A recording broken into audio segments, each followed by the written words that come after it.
Hey, what's going on, everybody? And thanks for joining us again. We're live.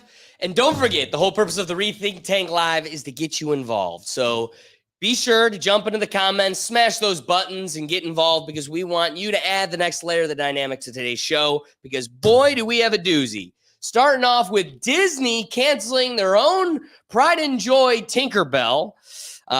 Also, Trump speaks at the Libertarian Convention. What does that mean for politics moving forward? And we'll review some of the things that they talk about. And then finally, China is about to starve the world of Taiwan's chips. Man, and who doesn't love good chips? But probably not the chips you're thinking about. So buckle up and join us. But I can't do it without my good friend and my co-host, David Cunningham. How you doing today, my friend? Well, I'm doing pretty good. And good people on the internet, welcome to have you here. I am sick and tired of the fireworks right now. We just got past Memorial Day, and it seemed like every waking second when the sun just dips below the horizon line, pop, pop, pop, pop, pop. You think it's gunshots. You think it's all fireworks. If I ever come to power, I will ban fireworks from this country. I swear to God. But anyway, you mean those play bombs? You're gonna ban play bombs? I will. I'll do it. You watch me. But you know who's in favor of fireworks today? Brian? Fuck you. Yeah, B-Rizzle my shizzle out here loving fireworks. I was going off last night. I probably did like 6 or 7 mortars and in David's neighborhood alone. Yeah. Good thing we're not neighbors, David, because we'd be sharing words. All right, let's get this thing popping.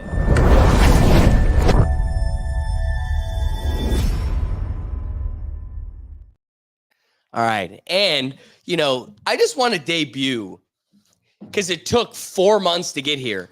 In February, I'm watching the Super Bowl, and here I got my new Yeezys on. Look at these. They're sexy socks. They got little pads on the bottom. My dad said, don't wear them out in public or I'd beat your ass. Probably go climbing in those. Dude, you'd probably love these for climbing. Yeah. Oh, they're great. They're great. I feel like I could run a marathon. I could climb a wall. Hey. So $20. Kanye delivers again.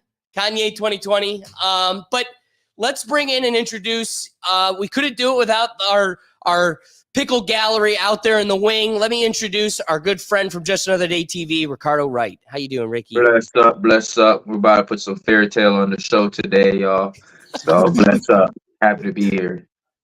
Love it. And we also got, as always, our good friend Silent Destroyer. Silent Destroyer, how you doing today, my friend? Hey guys, I'm doing really well. How you guys doing today? Oh, we're buckled up for a fun one, I think. It's gonna be a hot one today. I think it's gonna be a really spicy David one. just won't let me forget that the AC is just not kicking in. Of course, like 20 minutes into this thing, before we start, we're like, why did that turn off? And it's cooking. So when you see us sweating later in the episode, you'll know why. I'm excited for this. I'm looking forward to it, guys. Thank you so much for having me, as always. Please. All right. So let's dive right into it.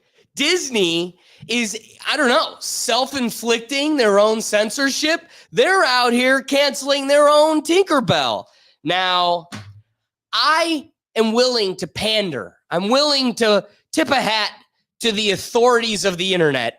And, instead of being the untethered tinfoil hat show, let's just go with the timeline Snopes gives us, right? So the fact checkers of the internet has, rewrited this wrong because apparently when TMZ first reported that an unnamed Disney representative said that they were going to be pulling Tinkerbell entirely from Disney, apparently that was a false report, according to Snopes, and that was never true. They were never going to actually be pulling Tinkerbell from the parks. So that then provoked Disney and representatives to actually make a statement on the Tinkerbell situation. And so the truth, especially according to Snopes, and this wasn't Disney trying to recorrect after the backlash of canceling Tinkerbell. No, this is the right.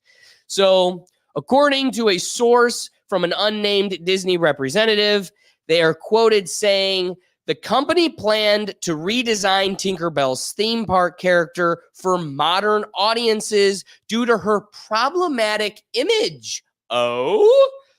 We're not going to be talking about Jessica Rabbit. We're talking about Tinkerbell. Tinkerbell, unfortunately, has become a problematic image for our guests, specifically young girls. Aww. Specifically in terms, man, this guy loves saying specifically in terms of the portrayal of an unrealistic body image, as well as dependency of approval and or attention from Peter Pan.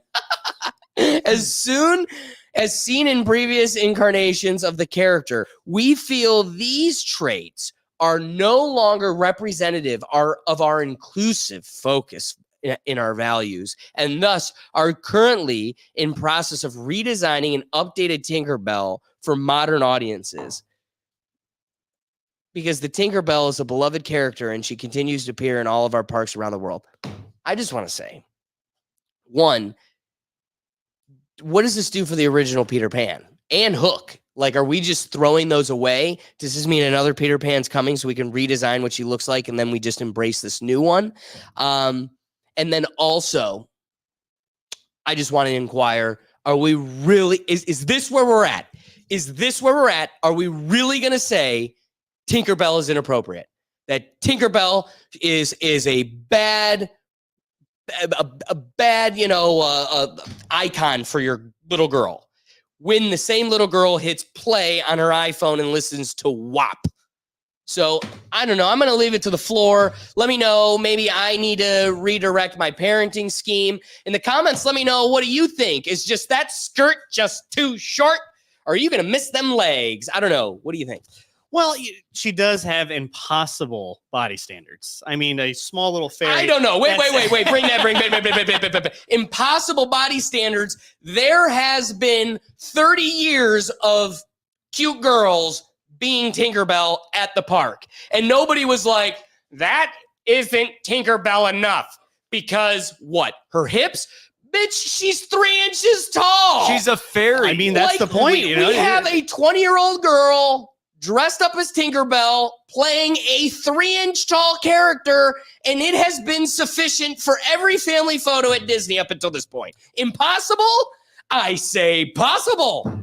Well, it says the person with the Pride Cup that they would like fairies jumping around. I get it. I understand. But maybe I wanted to be the fairy. Don't take away my opportunities. It's equal opportunities for everybody. It's 2024. I could be Tinkerbell. Well, that's why they have Tonkerbell. But I think my initial thoughts on this one is, if they outright just go ahead and just erase Tinkerbell from most of anything new, because they're not going to get rid of the movie Peter Pan. They need content for the streaming services. However, how are trashy people going to dog whistle their favorite Disney character? Because that's going to be a new issue. Oh, you got to elaborate. Oh, you've never seen this. So every trashy person you've ever met, their favorite Disney character is in fact Tinkerbell. They wear it on their clothes. Oh, all right. So anyway, I got a story to tell you. Yeah, you got to enlighten me. So there's a county over in Ohio called Madison County. Yeah. And it is, unfortunately, one of the trashiest counties in all of Ohio. A little West Virginia light. So I have a couple buddies. West Virginia light. So there is, if you ever go to any thrift stores around there, there's a lot of nice clothes available. Why is that? Because everyone from Madison County wants to go over there and get all the Tinkerbell and trashy shit. That's what they gravitate towards. And you just see them walking around. I don't know, Tinkerbell there, and they are. Wait, you're telling me there's dudes in like Tinkerbell clothes that are like hardened farmers? I guess I'm talking the women here. I just want to be clear. All right, the dudes probably aren't wearing shirts. Let's be honest here. So, how else am I going to find out if someone's truly trashy or not, based on the Disney character they want to showcase? Because now it's up to grabs. You know, is Jasmine the new one? Is it Ariel? I don't know. So here's the real question: are you just gonna wipe? Okay, unless it's a princess with a cucumber in her pants, are we just going to wipe away all the princesses? Like, I'm so curious. I love your point bringing up Princess Jasmine. She's the only princess you can see her belly? Okay, so I'm going to go out on a limb and say if Tinkerbell is impossible, my Disney friend David, then I would also have to say that just catching the figure of Jasmine should also be impossible, yet all boxes checked at the park. So are you telling me we make that adjustment? Now, I don't know, Tinkerbell is in a giant Bubble Boy suit or in a Arab curtain. We just dress her in a drape. Like, this is Tinkerbell. Take my word for it. Behind the black drape is this girl. So we do that. Tinkerbell's gone. Are we going to pretend that people are just not going to readjust to, I don't know, the next attractive girl like Jasmine, who is also not totally clothed? Probably. I think they're going to eventually move on. Really, it's probably going to be Ariel would be the next one, showing just a bit more skin. She. Why are we doing this? Why did the show become this? We were talking about Disney princesses with the most skin showing. See what you did to us, Disney? Before, we didn't even talk about it. We weren't even in the lane of critiquing, I don't know, your characters. Now you've created a whole dialogue where we're looking for skin. Man. I don't know. Wait, before me and him just, I don't know, pitch a tent, we need to just change the route of this conversation. I'm going to flip it to Silent Destroyer. Silent, what are you thinking? Guys, it's literally a character. It's a cartoon. It's drawn. Of course, it's not gonna have realistic proportions. Of course, it's fake. It's from someone's imagination. Why is this even a conversation? To be honest, I don't even know. Like, I don't understand this. This is a character that someone drew like 80 years ago or 60 years ago or however long, and it's fake. It's a cartoon. It's not supposed to be real. Please do not put your body standards to an imaginary cartoon. Please. She's also 3 inches tall. So she's also 3 inches tall. Exactly. And like, if you do, please just have like a realistic expectation of it. 3 inches too much. Character. Yeah, 3 inches. You should be 2.5. You're huge. Yeah. What do you play for the WNBA? 3 inches. 3 inches. Whoa. With wings too, right? Like with wings too. Where are the wings? You don't have any wings. That's not realistic. You're not Tinkerbell anymore. Yeah, Red Bull's getting sued out here for the wings thing, and Tinkerbell is getting away with it. I think it's time for justice. I'm picturing your 8-year-old. She goes to the bathroom and she's bulimic. So then she makes herself puke because she wants to look like Tinkerbell. And then she just sits on the edge of her bed and she just tries to push wings out her back for hours. Just these impossible standards. The bulimic piece is its own, but like the wings, you'll butt them, I promise. Or she just throws herself in a cocoon. Mom, one day I'll be a butterfly. This like, pixie dust isn't working. I need a bigger one, Mom. My 2-inch ones needs to be 3.5 inches. It needs to be as big as Tinkerbell's self, so I can grant people wishes. Like it really makes no sense to me why anybody would ever compare themselves to an unrealistic imaginary character in the first place. Well, I think children are unrealistic in their own standards and how they perceive just the world in general. It's like, why can't I be a dinosaur? But we're not talking about any kids. We're talking about Disney and Disney even adults. These are the kids that can't grow up. I think we screwed up when we let you play Quidditch on the same field we play football. Like you have your whole college, all the people that are men and women, just the people that know what they are and confidently live life. They play softball and they play football, baseball, tag on the same field. You forced your school to let you play Quidditch, and then nobody was able to convince you at that point that this is all fantasy. What do you mean? I'm on the Quidditch team. That's where we're at. Somebody's resume has that on there. They're going to like Goldman Sachs. They're marching up saying, I'm captain of the Quidditch team. I'm sure it's happened. That person exists. That person exists. That's why it's so funny. That's a rough one. All right, we got to see what Ricky's got. Ricky, what do you got in the chamber? Ground us. So if they are trying to cancel Tinkerbell because of like the body, because the body, save Tinkerbell, baby. Someone's like, had too much pixie dust. Like Tinkerbell, whatever her fucking name is. Like cancel all these women that's celebrities because a lot of them they give you like actual women body like ideas how their body can be. Like they have money for like doctors. Don't tell people like all this. Look at Oprah that was lying to people on Weight Watchers for years, and she got surgery done. And people was looking Ozempic. towards Oprah like people was Get looking that one. towards her like, yo, we we want what you have a big woman, you got the weight down. Like actual people out here are lying to y'all about their bodies, and you guys idolize them. Let the kids stay in the kids fantasy, let them do what they're doing. It's a fictional character. If a parent can't tell the kid that this is a character, you're failing at parenting, honestly. And also, food and learning about food and stuff like that should come from the home. Like a parent should overfeed a kid. That's a fucking sin. You know what I mean? That's child abuse. That's just me. That's just me. Don't shoot me. Agree. But that is just me. And cancel all these women, man. Cancel Kim first. Start with Kim K. Cancel Kim K. Then you can cancel Done with women. Tinkerbell. Tinkerbell. Well, I appreciate that perspective because I think Ricky's point is the strongest, which is we need to ground ourselves back in accountability. We live this world where everybody is an actor with zero accountability. Before I dive into my tirade, Doug has Itching. Itching. If you guys see him on the couch, he has shaped himself in a way where he is diving He's been to jump at us. So, Doug, what do you got for us? Fiending. Well, Ricky said my one point, like he mentioned Kim Kardashian. I was like, you know, like really, she's the one with the impossible body because guess what? She got it all from plastic surgery. That's Right? literally impossible to attain, no matter what. So, but then I think I know what Disney's gonna do, and I think South Park predicted it. They're gonna Make her gay and black. I'm thinking Lizzo Bell. Ooh, yeah. Make her big again. Make her Lizzo Bell. That might be the best thing Doug said this whole time. This has gotten crazy. You got me. But there's okay. Let's ground it again. Ricky, keeping us to the foundation of accountability, right? Like we need to hold people accountable. That our society has completely lost that.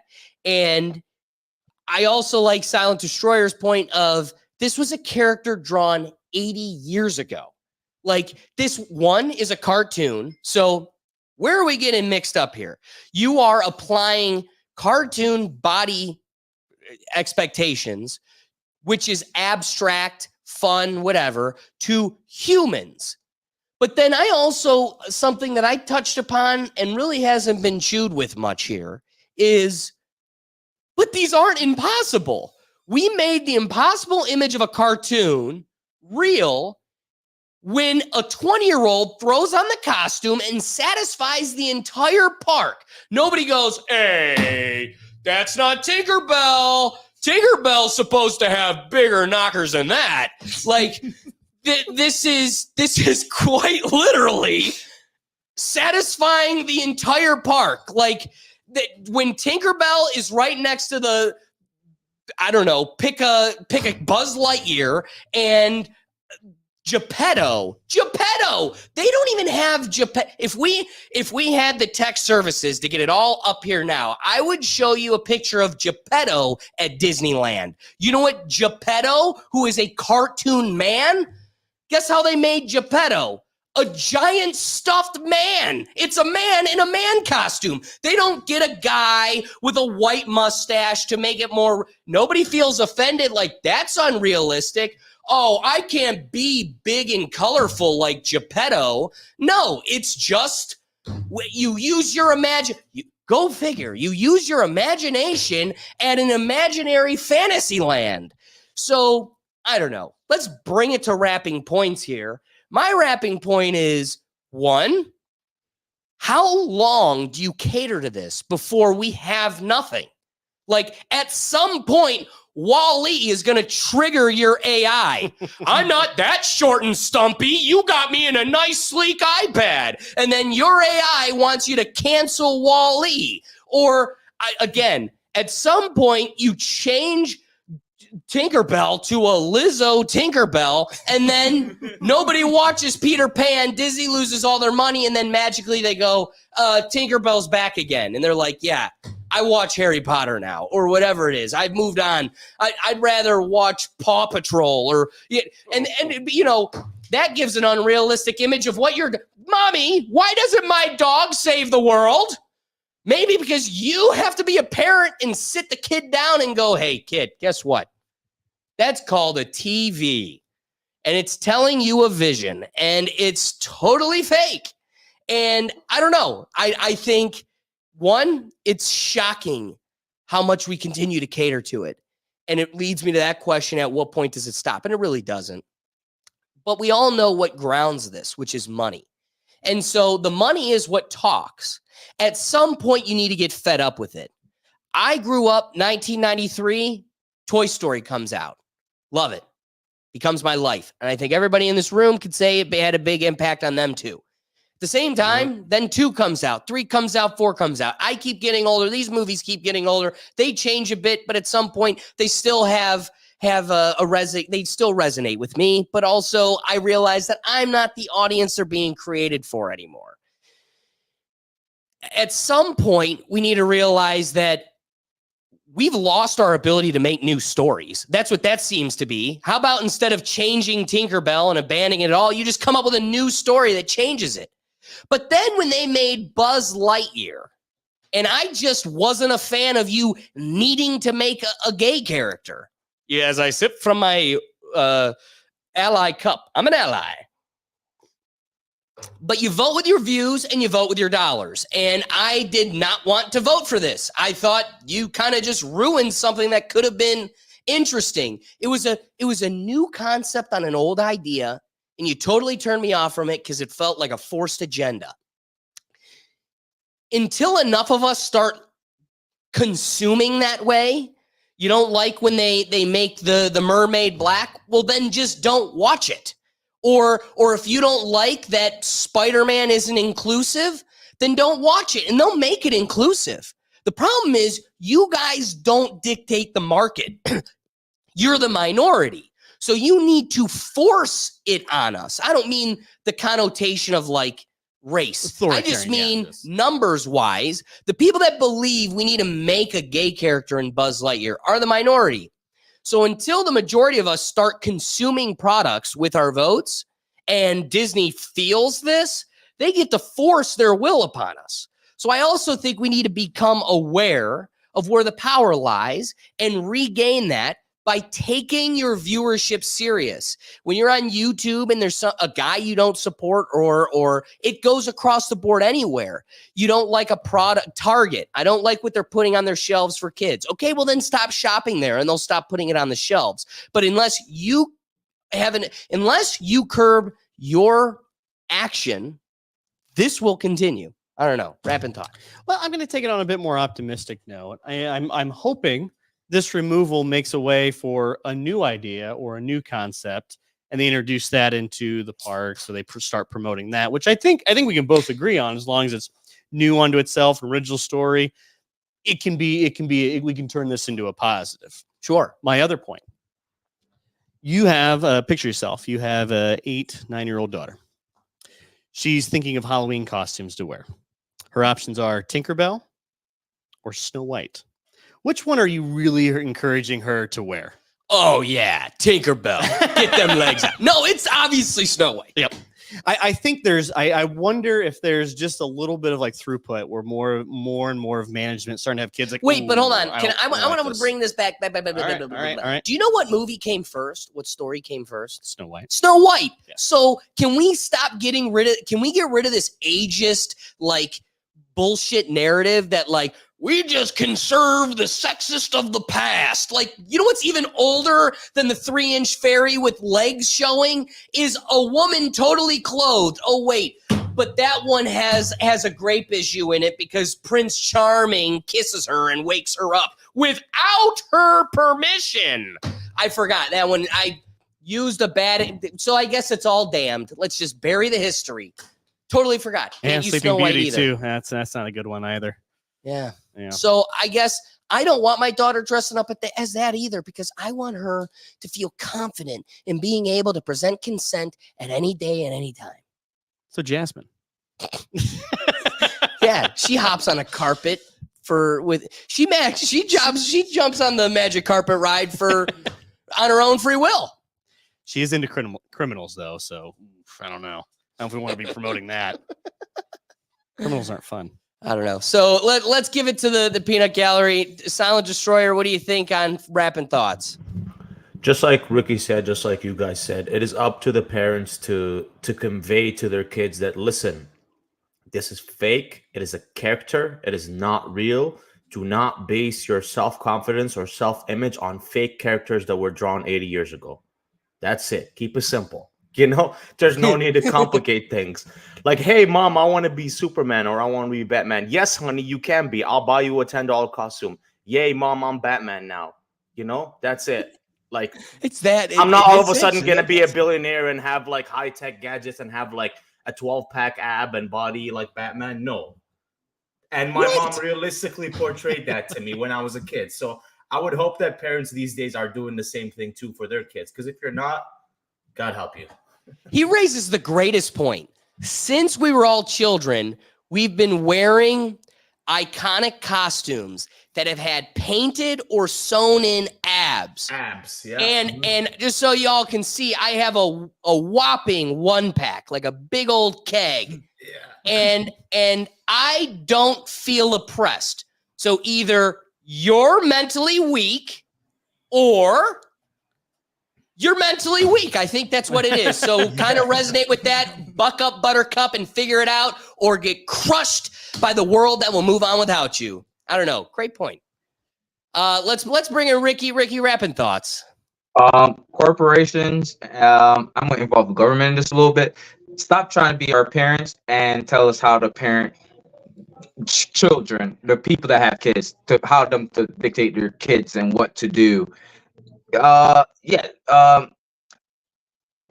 it. Pretty much just stop, because people have their own mind and thought, and I love the saying you always say, like, we vote with our time and our pockets. So we do with that as we want. And biggest example in the last year is Bud Light, and that's it. Yeah. And they fixed it, right? They felt the hit from the consumer. They're just coming they back. readjusted. They apologized. They just coming back. We ordered 50 18 packs this weekend for Memorial Weekend. Only sold like 20. So that's better than last year though, because last year we were stuck with them. So they're coming back. Insider knowledge. No, and Ricky raises the greatest point. He goes, the government needs to stop being our parents, and I mean that to corporations too. But what he's actually saying with that underlying point is that resonate with the fact that corporations are our government. That we live in a free capitalist society, and one of the symptoms of that is the powerful corporations. As long as they can intervene in your elections and your politicians, they are the extension of the government. And so really, when he says that, stop being our parents, he's talking to these corporations because they are essentially our government. And when he reinforces the fact that, like, yeah, again, we vote with our views, we vote with our dollars, that again is because we are a corporate state. And so you can go to the ballot box all you want and drop a vote. But as long as money is the guiding light to action in this country, corporations will be the power arm of the government. And the way to control that is with your dollars and your views. Brian, rapping thoughts. Yeah. So you brought up Toy Story, so it made me really think, like, what about that movie like really resonated with me? And it turns out the neighbor kid Sid, with all the explosives and messed up toys, really resonated. He was really my kind of character, you know. Neighbors don't like you, all these explosives. So you just blow up their toys. Yeah. And you know, I thought this whole topic when I heard about this today was Tinkerbell gets canceled because of the pixie dust and sending kids off to Neverland, but I guess it's just about her body. So I'm kind of disappointed in our choices.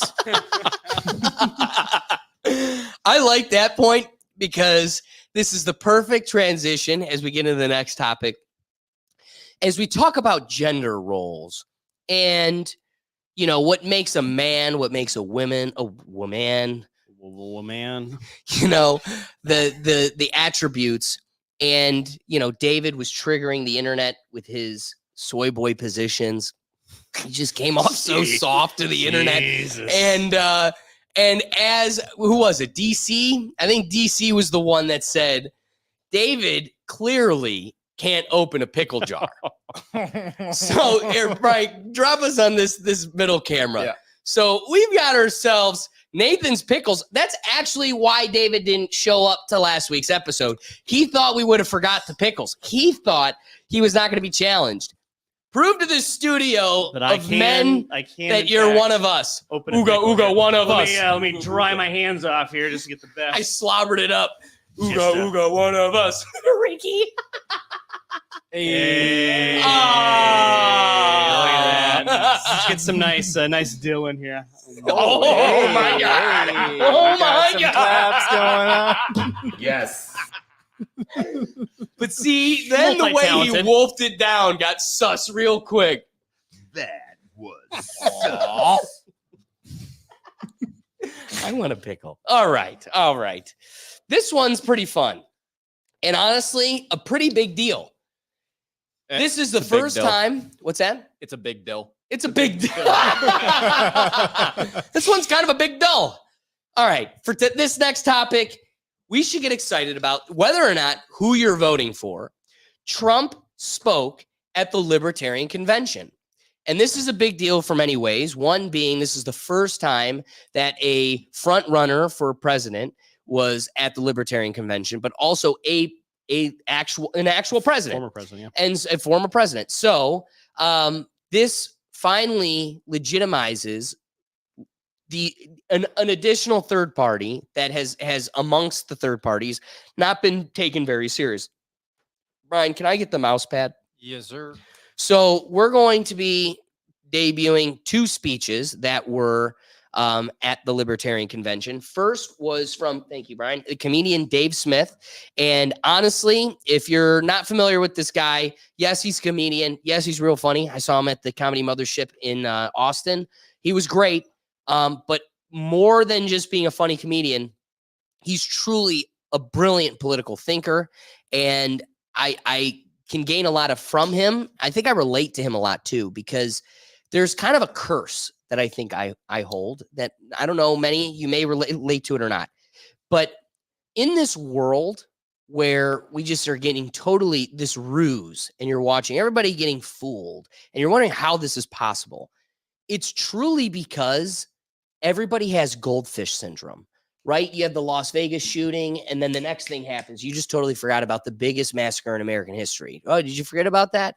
Like there's things that and mainly it's because of the capacity of the human mind, right? There's just so much to manage, and it's very difficult to keep tabs on it all. What I appreciate about Dave Smith is he may not hate, he may judge, truly more than anything, he does not forget.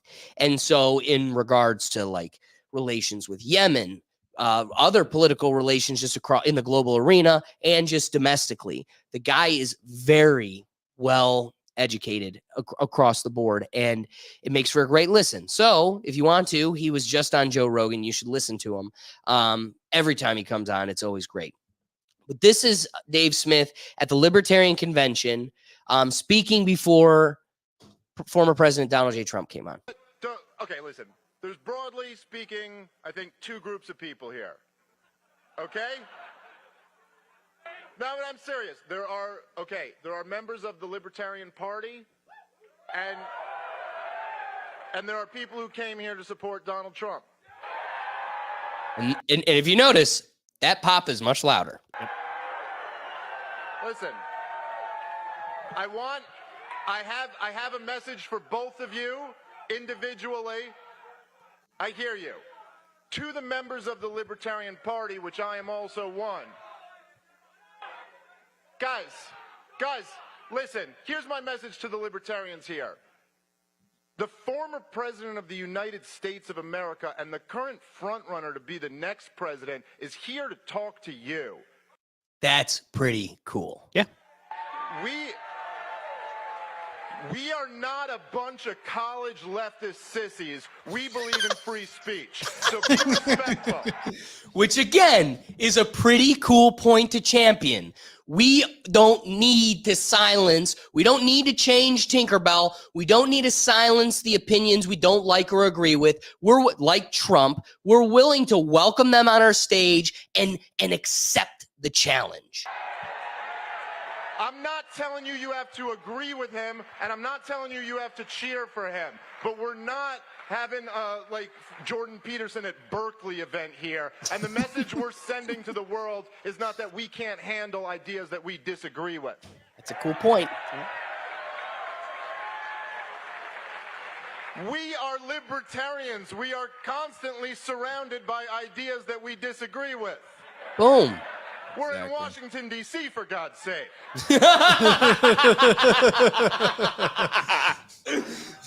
And here's my message to the Donald Trump supporters who are here. Okay. You came to the Libertarian Party National Convention, and we're libertarians around these parts. So let me tell you a little bit about what we believe in case you're not sure. Here's what we believe. Donald Trump, as president of the United States of America, was framed for treason by his own deep state. Well, hey YouTube, it was nice knowing you. That was cool. I didn't know we went down that road. I think we just lost the good guys of YouTube. Oh no! But we only went down to thrive zero. on X, so we push forth. Hey. And those people belong in jail. Okay.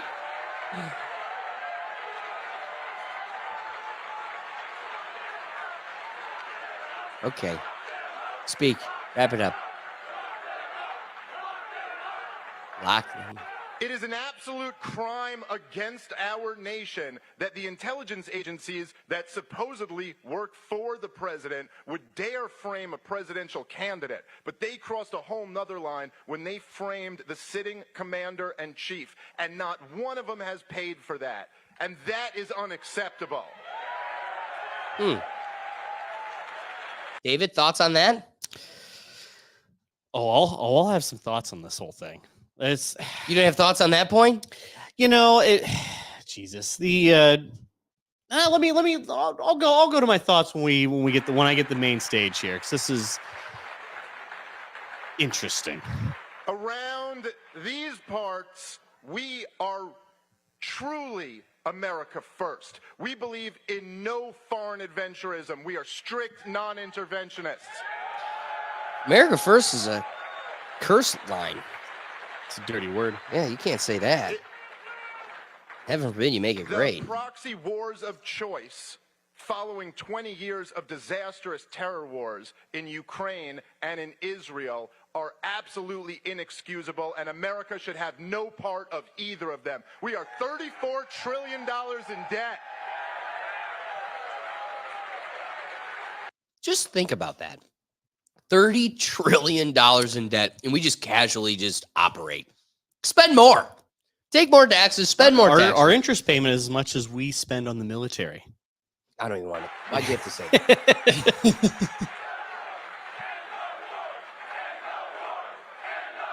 All right. Take the floor. It's all yours, my friend. Oh boy. So I'm not the biggest fan of the Libertarian Party. I think Good. some of the Let's principles, have fun. some of the principles they have aren't based in reality, and I think we use, the word libtard a little bit too liberally on the wrong side of this political Whoa. spectrum. Whoa. I think libtards are actually libertarians, Whoa. and I mean that. Oh. They don't base a lot of things. Dude, I'm about to shoot a firework right at your face. yeah.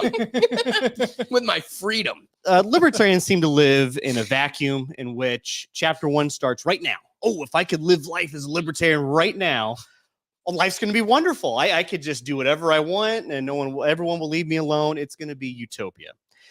And as we've seen with utopia, anyone who thinks their way of thinking is always going to end a utopia, it always ends in disaster. But at least communism actually they tried it, and it actually was successful for a very small, brief point in time. Name your favorite libertarian-based country, and I'll tell you, you don't exist. You're a jerk. Why'd you have to do that? They don't. Well, how about you pick your favorite communist country? Well, it did happen. There was one. There is no. What was your libertarian. favorite? Well, Russia. And I mean, I'll give you that. There's 0 libertarian ones, and there won't be. There But- won't be, because it just doesn't work. When you scrutinize it down to a very specific point, it really starts to break down their thought Like one. process. Give me one. Like Okay. what? I mean, the easy one, the roads. Let's go with the more difficult one. The Okay. roads. We live Go in, with the easy one first, then the difficult one. Enlighten let's go military. So in a libertarian society, everyone just kind of does their own thing, and I'm not paying. Well, taxation's theft, so I'm not going to have a military. So, and then we go against the non-aggression principle. So how are you gonna defend yourself? Well, I'm just gonna have to, I guess, if someone attacks you, yeah, you do have to defend yourself. That it goes.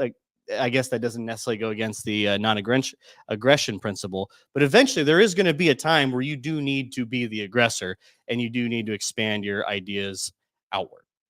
Libertarians don't do that. Can't happen. So if you're the other reason why libertarian countries don't exactly exist is it can be conquered pretty quickly because it's just unorganized, and with that unorganization doesn't lead to anything necessarily positive. It eventually will just go down to the Mad Max. We're in a dystopian wasteland where, well, the guy with the biggest gun or the biggest army seems to have the most amount of power. And then all of a sudden now we're starting to get into the aggression principle again, which doesn't make for a great society, doesn't make for in a place we like to live in here now. And that's an extreme libertarian. So there are some incredible libertarian principles in which I think we should adopt, like, less government control. I think from at least in this show, we are all on the same page. Yeah, let's have a little less government control. But it goes down to such a silly point: taxation's theft. Yeah, so we hear the meme, "Ooh, we got to live in a society," but we do need to live in a society. We do need to work together. Where society isn't built off of one person having a farm out in Oklahoma. It doesn't work that way. We need to be able to access commerce. We need to be able to do free trade amongst ourselves, and there is a certain point where you do have to cooperate and work together to be able to get to that. I think that's why roads are such a good allegory for that. Since no one's going to, individually pay for the roads themselves. They're just not going to do it. You're right. And we have a bunch of people thinking that exact same way, and now we just have gridlock. And that's not how we form societies, and that's how we get there. And then we go to my house, your house is burning down. Sorry, I'm not going to do anything. My house might burn down, but I'm not going to call. I'm not going to pay for the fire department. All these services, I think we take a little bit for granted, and we don't exactly understand how we got to the position we came in to begin with. Here's what I can Okay. appreciate.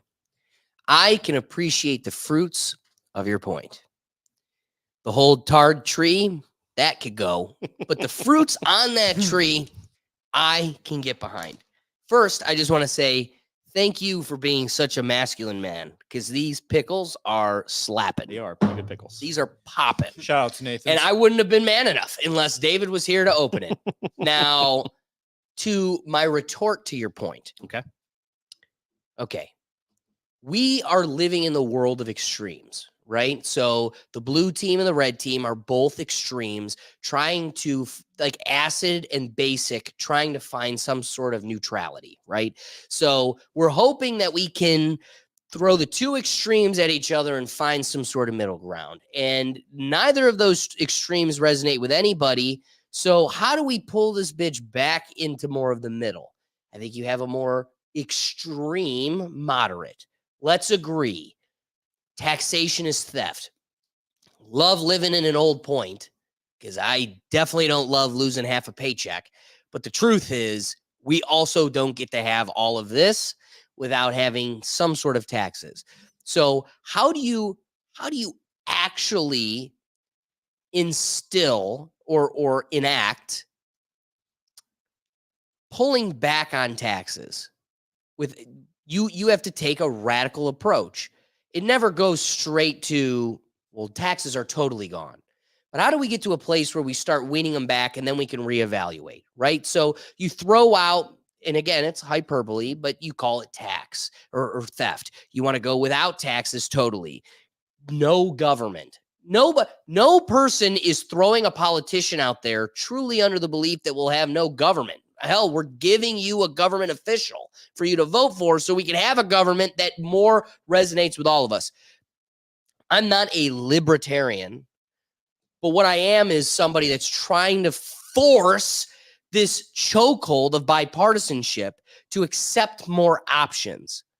This option seems to be the one that resonates with me and most people because, one, I also think it's the most, by definition, liberal. I don't care who you're fucking or what you're smoking on your property. As long as it doesn't impact me on my property, I'm liberal to it. That is not what a Democrat is. That is not the people that champion themselves as liberals by the philosophical definition. They took a virtuous term and compromised it so they could fight under the veil of good. Libertarians actually mean those liberal beliefs when they say it. I don't care what you're doing. Just don't try to rob my store or injure me or my property or my family. And I won't do the same to you. Those are values any community should want to preach or strive for. So I like your concession, which leads me to the shared fruits, the fruits that your point gives that I share with yours, which is a clear support for their values.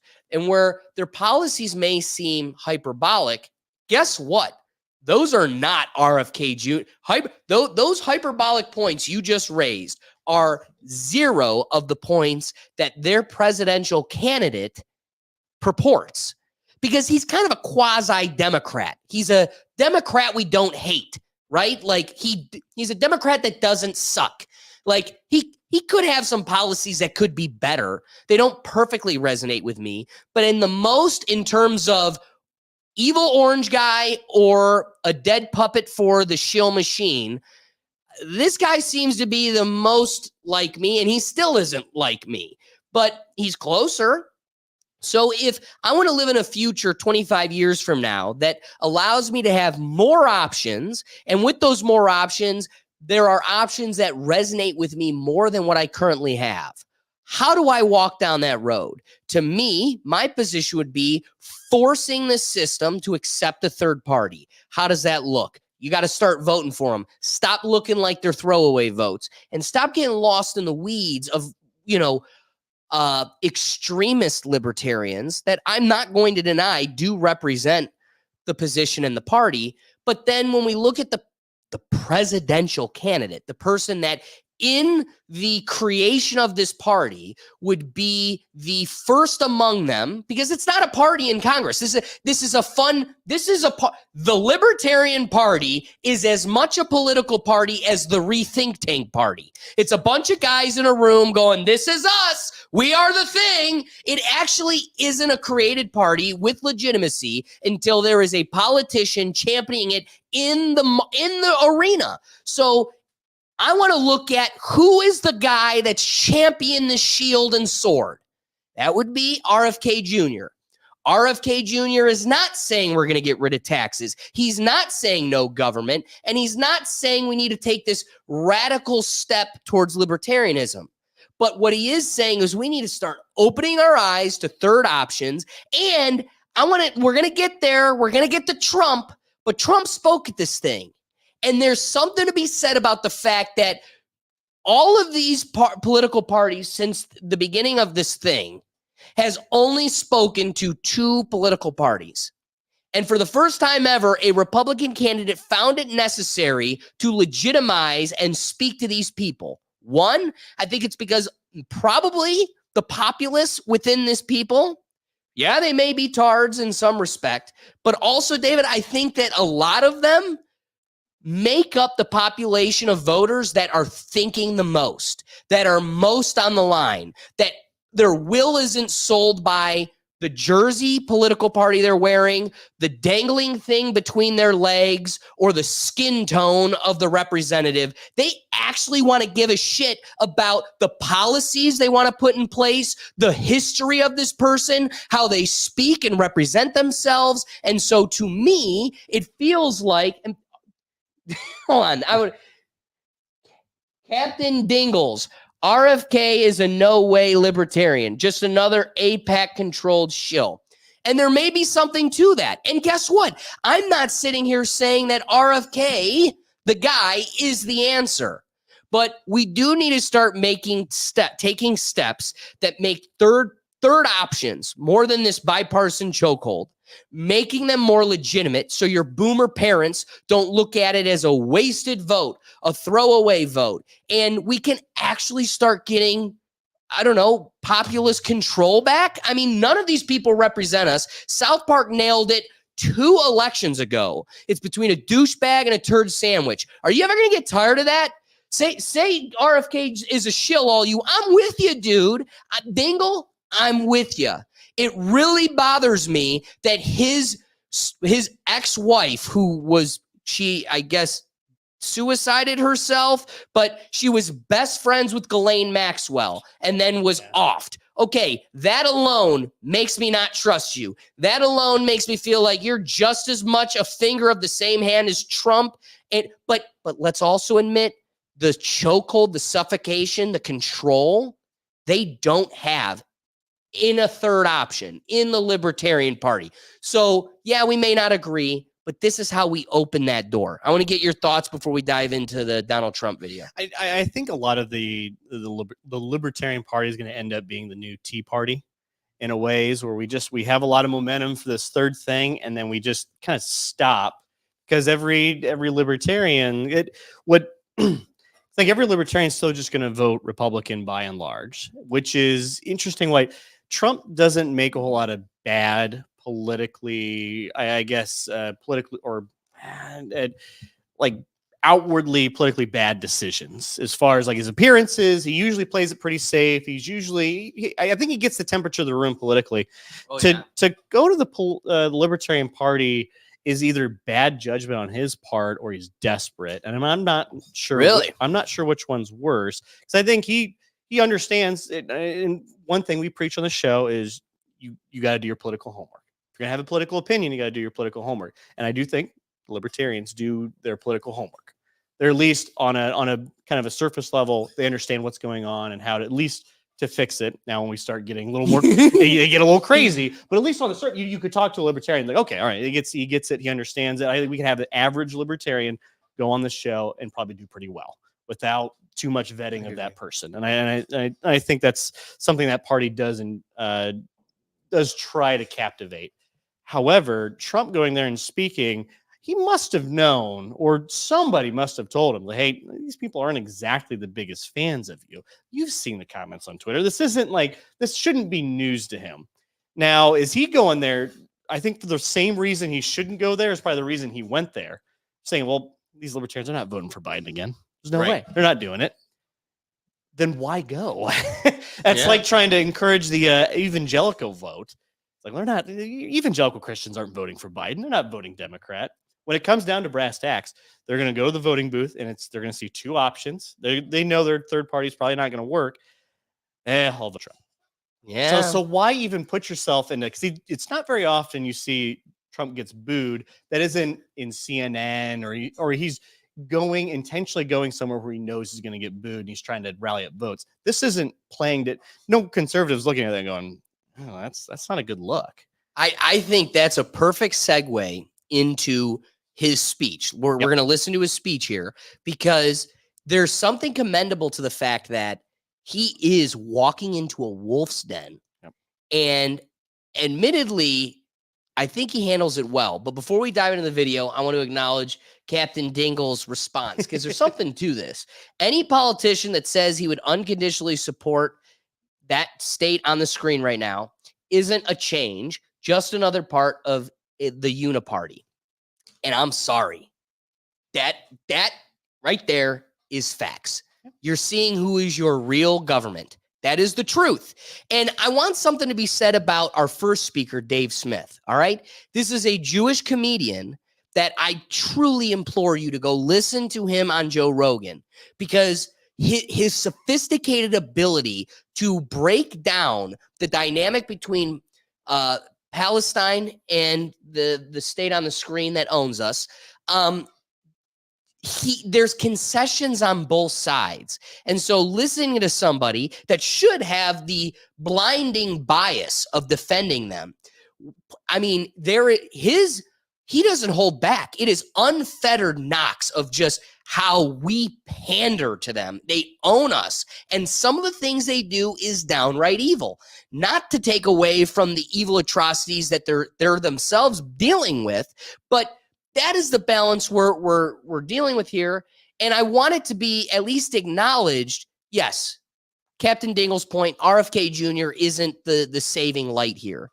But when we try to make the argument that the Libertarian Party can be, it's not that I also see a future where the Libertarian Party becomes a bedrock father of our politics like Democrats and Republicans, but at least I just want someone to crack the dam. I don't care what they look like. And I think that what emphasizes that point, that this isn't a shill situation and you shouldn't be discouraged by that, is you have a Jewish comedian like Dave Smith who's willing and very well at articulating the issues of both sides and his own that state more than anything. And he's still at this party supporting the spirit of what they're doing. Maybe not always the politician that they put as a front runner, but at least the spirit of what we're trying to accomplish. And this isn't the end all be all, but it could be a potential future. I don't know. That all being said, let's get to the Trump speech where he had spoke to the Libertarian Party at the convention. First time in U.S. history that a presidential candidate of a rival party will address the convention of a party that is presumably gathering to nominate its own candidate. Now I think you should nominate me or at least vote for me, and we... The most Trump thing ever. Damn, fires it off. should win together. This is the crowd. Crowd, not pleased. But see, this guy, hate him or love him, he knows how to have, like, he's a comedian at heart. Yeah. Like, he knows how to have a good time.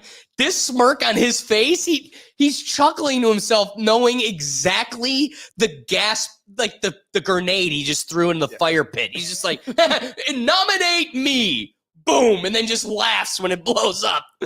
Like the Joker. You heard those words. Nominate me or vote. Vote for me. He's laughing to because himself. The Libertarians want to vote for me, and most of them will. And it's very He's not wrong. He's not wrong. He's not wrong. Because we have to get rid of the worst president in history. Yeah. And together we will. And without it, there's a risk that we could have 4 more years. We won't have a country left. So what is the purpose of the Libertarian Party getting 3%? What is the reason to take a chance of having this horrible president destroy our country, which he will do in far less than 4 years? It's not going to take 4 years. Can we at least just acknowledge we did say that 3 years ago? Yep. And we can't afford gas, we can't afford bread, and we all hate each other and we're in a worse place. But, like, is it really worse? Yeah, I mean, mildly. It's like worse than what, you know. Let's just I wouldn't admit it even wasn't say good. mildly. So I definitely say things aren't good, but it's definitely a little more than mildly. Like You're That is Buffalo why hot I'm and Buffalo committing to you mild. tonight that I will put that's a good one. libertarian in my cabinet and also libertarians in senior posts. Well, there's a little bit of mixed good. bag. Get these signs down, you clowns. That's pretty big. Or you can keep going the way you have for the last long decades and get your 3% and... That is harsh, dude. Calling him out. Keep getting your 3%. Get another 3%. No, you want to make yourself winners. It's time to be winners. You have a lot of common sense. I just love the Trump mentality. Make yourself winners. Vote for me. You're a winner. Here, Brian, if you want to take this. But you know what? Actually, before we do that, though, I want to break. We'll start with Silent Destroyer. Let me get your thoughts. Between Dave Smith, Trump. What are your thoughts with the whole dialogue here? I think it's really interesting. Like, this is history being made, literally. Yeah. Right. And I think it's really important for people to recognize that, right? Because as Trump himself said, no presidential candidate has ever addressed the Libertarian Party before. And I understand why Trump is doing this. You know, he wants to secure his vote and his base, but him making a promise that he might put libertarians in his cabinet, I don't know about that, you know, but he's obviously pandering to these guys, you know, and he's a professional. He knows exactly what he's doing.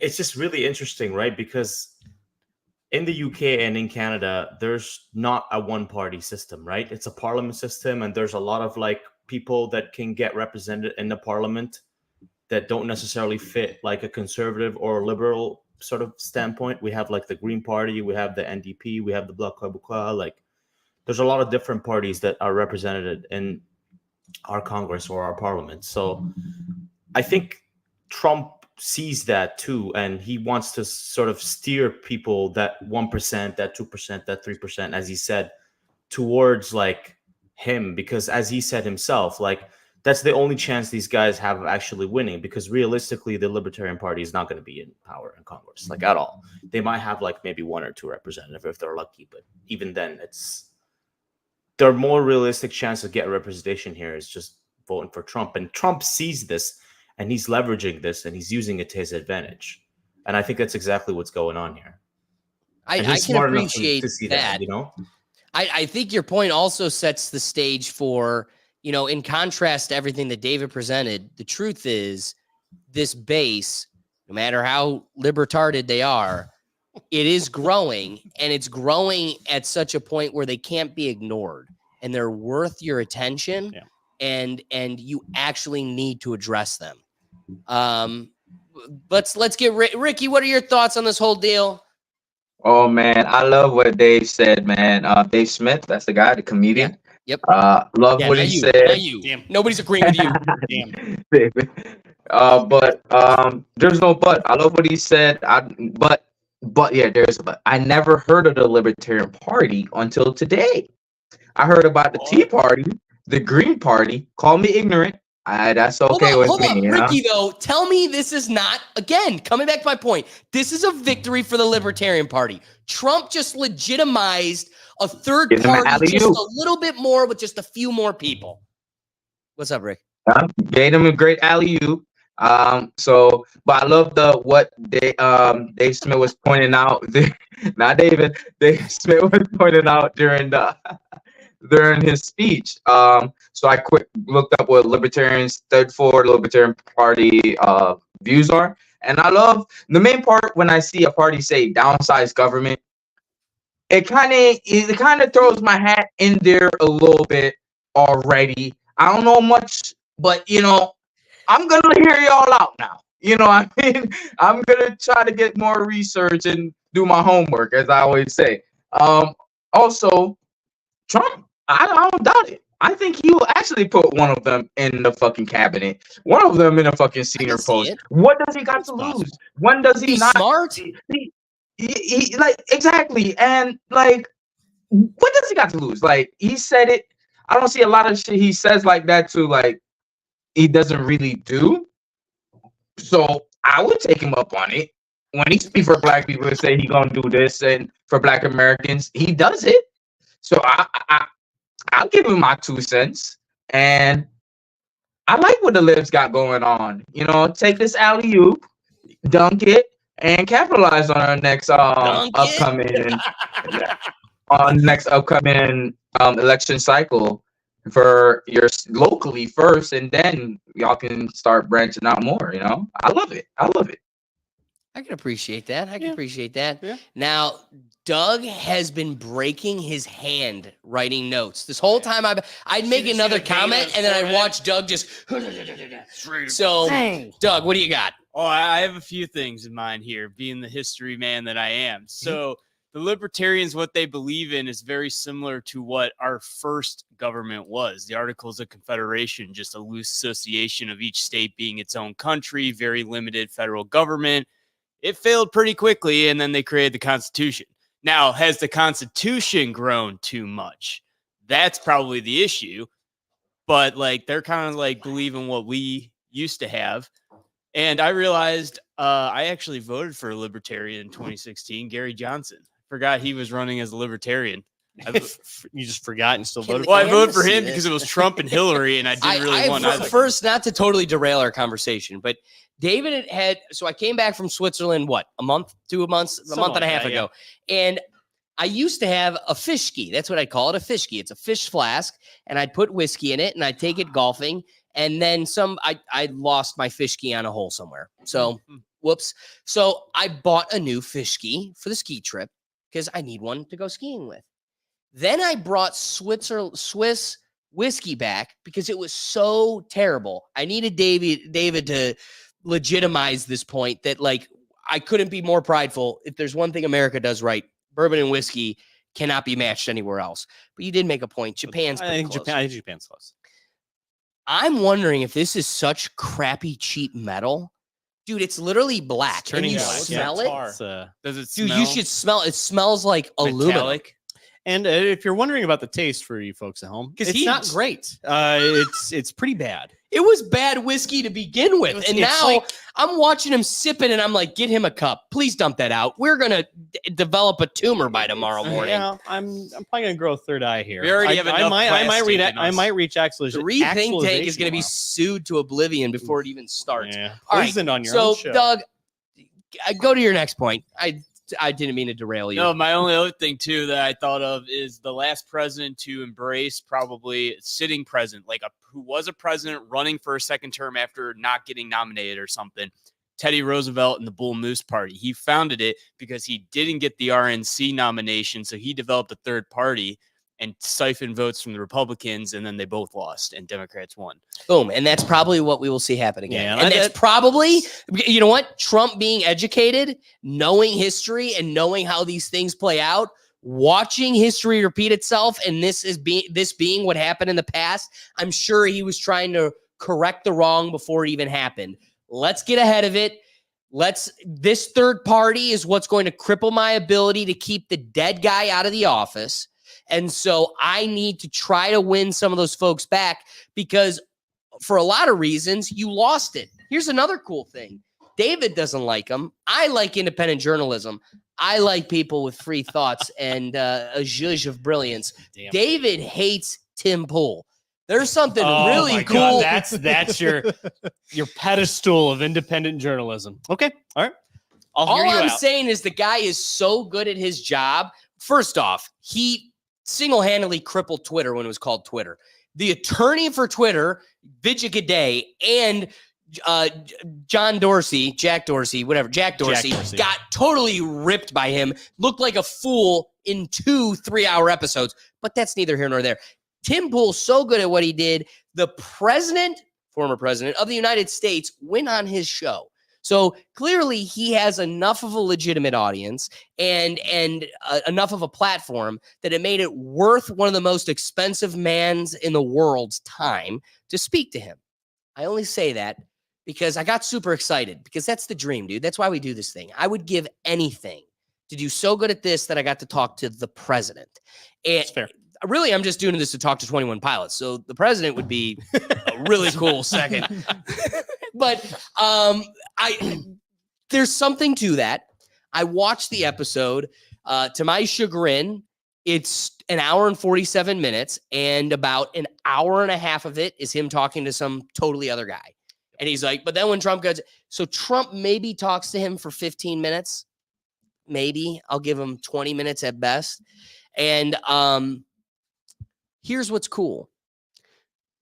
Biden to be able to do what, the drugs and everything else, for that all to work, it needs to be on their stage, run by their people, giving him the questions ahead of time with answers written by them, right? With an earpiece guiding you through it and everything else. In fact, I'm not even going to use the debate confederation. So that way, RFK Jr. doesn't legally need to be required in the debate. So now me and Trump can debate on my grounds with my people, with my fed answers.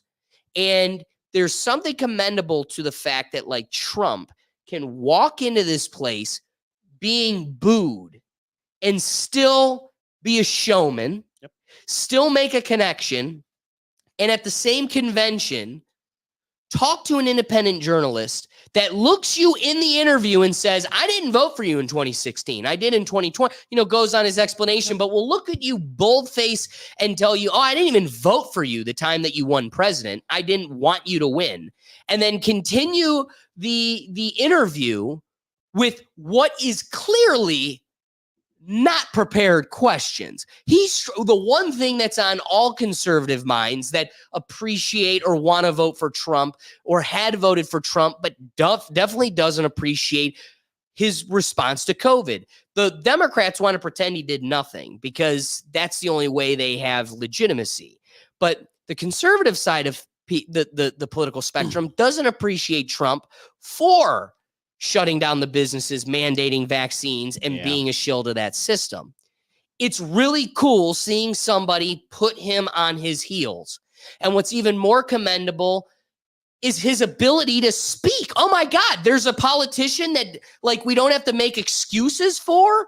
I mean, I was listening to Dave Smith on Joe Rogan driving around today, and he goes, the fact that we even talk about it as like, did you catch the new Biden? Like it's a new episode or a new disc CD dropped. Like you catch the new Biden. It's like a litany of things. And he said, I remember when Obama was president, he sent me to Detroit to help with the pandemic. And people are like, did he mean the like economic swine flu like one? or the H1N1? Yeah. They're like, was he talking H1N1 or the economy? And Dave Smith's like, in any other world, we would have cut him a break. Like we would have been beyond past this, but there's just too many to ignore now. And so when that's what's on the other side of the scale, there's something commendable to somebody that can throw themselves in these conditions and actually fend for themselves and not put up an embarrassing representation of the country. I don't know. Let me give it to you for your wrapping thoughts, and we'll go around the ringer. So again, I still do question why he did go on there. It's I don't know if the Libertarian Party does have some sway, does have a little bit of pull. It is mildly mainstream to a degree. But again, to come on there and to be booed by essentially people who vote for you is bold.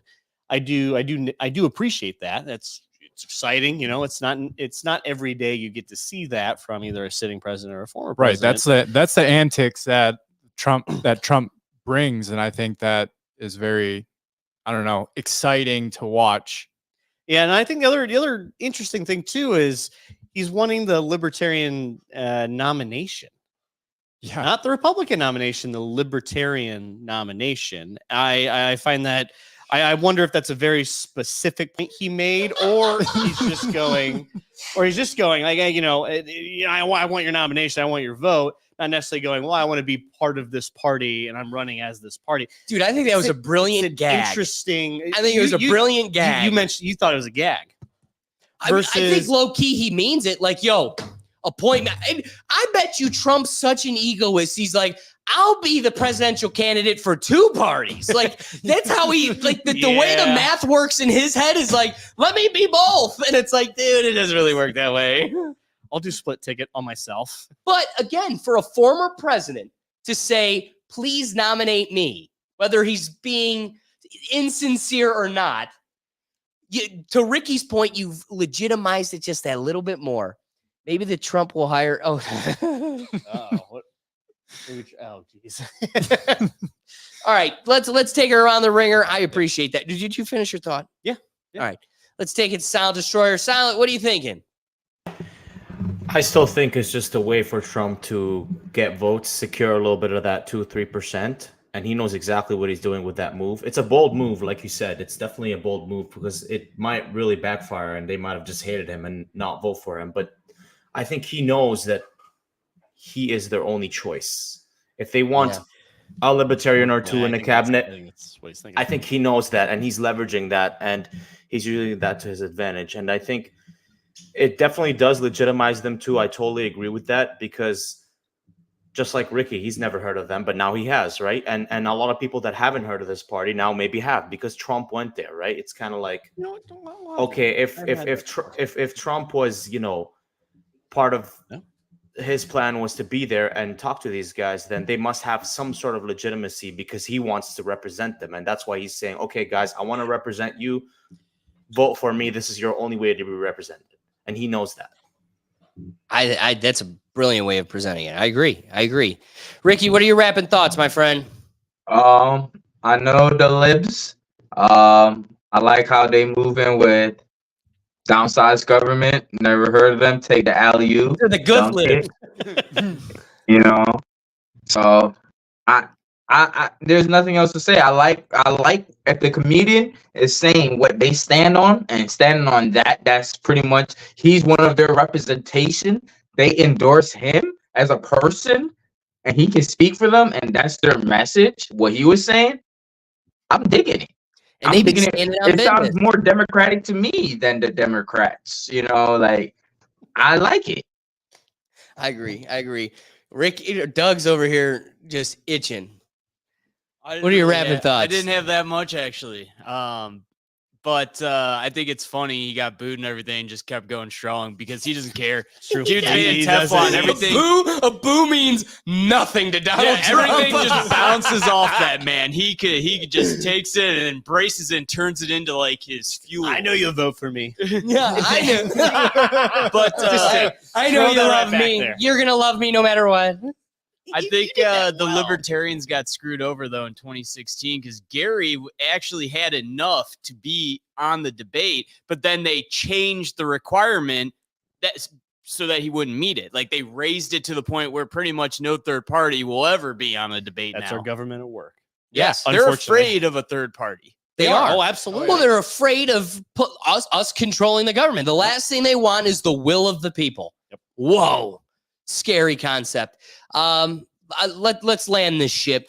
My wrapping thought is going to be, I think this is a cool beginning opportunity for the Libertarian Party. Just again, as Silent Destroyer points out, it legitimizes them in the minds of people that didn't even know they existed, and it creates an opportunity for hopefully, who cares what the name is, a third party to soon. I'm done saying one day. This needs to, for the sake of us, happen soon. And I hope that soon we see a third party legitimize whatever its name be. Honestly, I'd let your rainbow foo-foo people support a green party or whatever you want. I'm here for it. You want to make a rainbow party, make a unicorn party, make a keep the trans party, but make a party. I'll support it. And that way, it then just shatters the status quo and creates a system and a world where new and more opportunities can insert themselves. Do you want to wrap your thought, or is that everything? No, I ain't All got right, Brian, wrap it up for us. So big fan of the third party idea and less taxes, but obviously we need government intervention with essentials and different programs, but taming it down. I like the libertarian idea, part of that. One question I do have though is, what did he mean by 3%? Because out of 350 million people who vote, Okay. there's 350 million people. I think 150 million or 200 million at most vote. Okay. Out of all those people that vote, 3% of them go third party. 3% of them go libertarian. Oh. So he's making a joke of 55% or 51 or whatever, 39, 49, 48, and you've got 3. To put it in perspective, Kanye West has proportionally as many. He's closer to the Libertarian Party than he is. Dude, he's right though. He's the right. Republican Party. I mean, it's your. How each of us voting for each other is closer to the Libertarian Party than the Libertarian Party is to the Republicans or the Democrats. So Brian, to answer your question, Yeah. that's why throwing the 3% in their face is quite the dig Yeah. at their own convention. And then goes, you're Come going to vote to for me me and anyway. be a winner because all you get is 3%. That's what he did in the wasp nest. Yeah. All right. Do you have any more rapid thoughts? Nope, I'm all good. All right. Let's transition then here to the final topic, which is China is preparing to starve the world of Taiwan's chips. We ain't talking Lay's, none of them fried potatoes. No We're salt and vinegar talking here. the thing that helps you FaceTime mom when you can't find the lotion you want at the grocery store. The chip. What is this? Is me? Might No one have chipped else? your phone there. Mom, give me that lotion you know I like. But okay, here's what's going on. The Chinese military framed an armada of ferries around Taiwan. China intends to invade by 2027. And Bloomberg says they're on track and ready to initiate that on time, if not sooner. And we need to take this into consideration. And what makes this an interesting topic now is that Taiwan is the world's epicenter for semiconductor chips. So I'm going to toss it to you, and then we're going to go to Doug. So what are your thoughts? So China's been playing this for a while. We saw this, with the goldfish analogy you have. We've already dealt with this before. You remember Hong Kong? Enlighten. So Hong Kong is a city that was independent from mainland China, now no longer is. And towards, I forget the exact timeline it was. It was It either was the like, late 90s. Wait, hold on. they handed No, I don't know it if was- anybody on the internet has seen this video. I haven't, and I'd give anything to be able to get it to Brian fast. It would take me too long to find it. But there's a Chinese guy in Hong Kong that's part of the Hong Kong protest, and he gets interviewed, and he goes, Donald Trump, save a China. China is an asshole. And it's the funniest video of all time. Please just Google Donald Trump. China it is the the best. asshole. So I think it was right around 2016 or sometime like that. And there was riots there. They were the Chinese police came in, pretty much quelled the whole thing. And now we don't hear about it anymore. The difference between Hong Kong and Taiwan a little bit more distance from mainland China, and it's a complicated history of where the association between Taiwan and China. I think they're in the grand scheme of history. Yes, Taiwan was part of China and was China. Now no longer is. Oh my God. Hold on. Pause. Oh, he's pause. got it. He's got it. Somebody from the people of the internet on Twitter. God bless all of the people on Twitter who are just keeping us alive. Brian, please share this video. It is the greatest on the internet. Silent Destroyer, actually. Thank you, Silent. Sorry, man. I am blowing it up out here. All right, we good. China. We need independence. Yep. And what's your message to? Have you seen Donald Trump? Do you think he should step in? Donald Trump don't trust China. China is asshole. Come on, that impression was pretty spot on. That's pretty good. Cut the guy a break. I did good. What's your message to? One more time. Donald Trump. Do you think he should step in? Donald Trump don't trust China. China is asshole.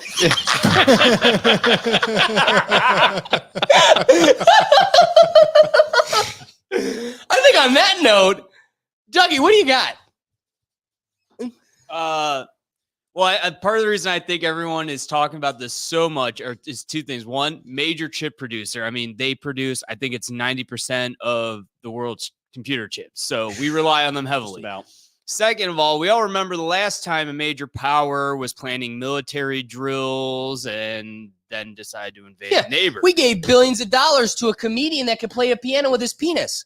Yeah. That's Zelensky, the leader of Ukraine. If that made you jerk your nerves, that's not me.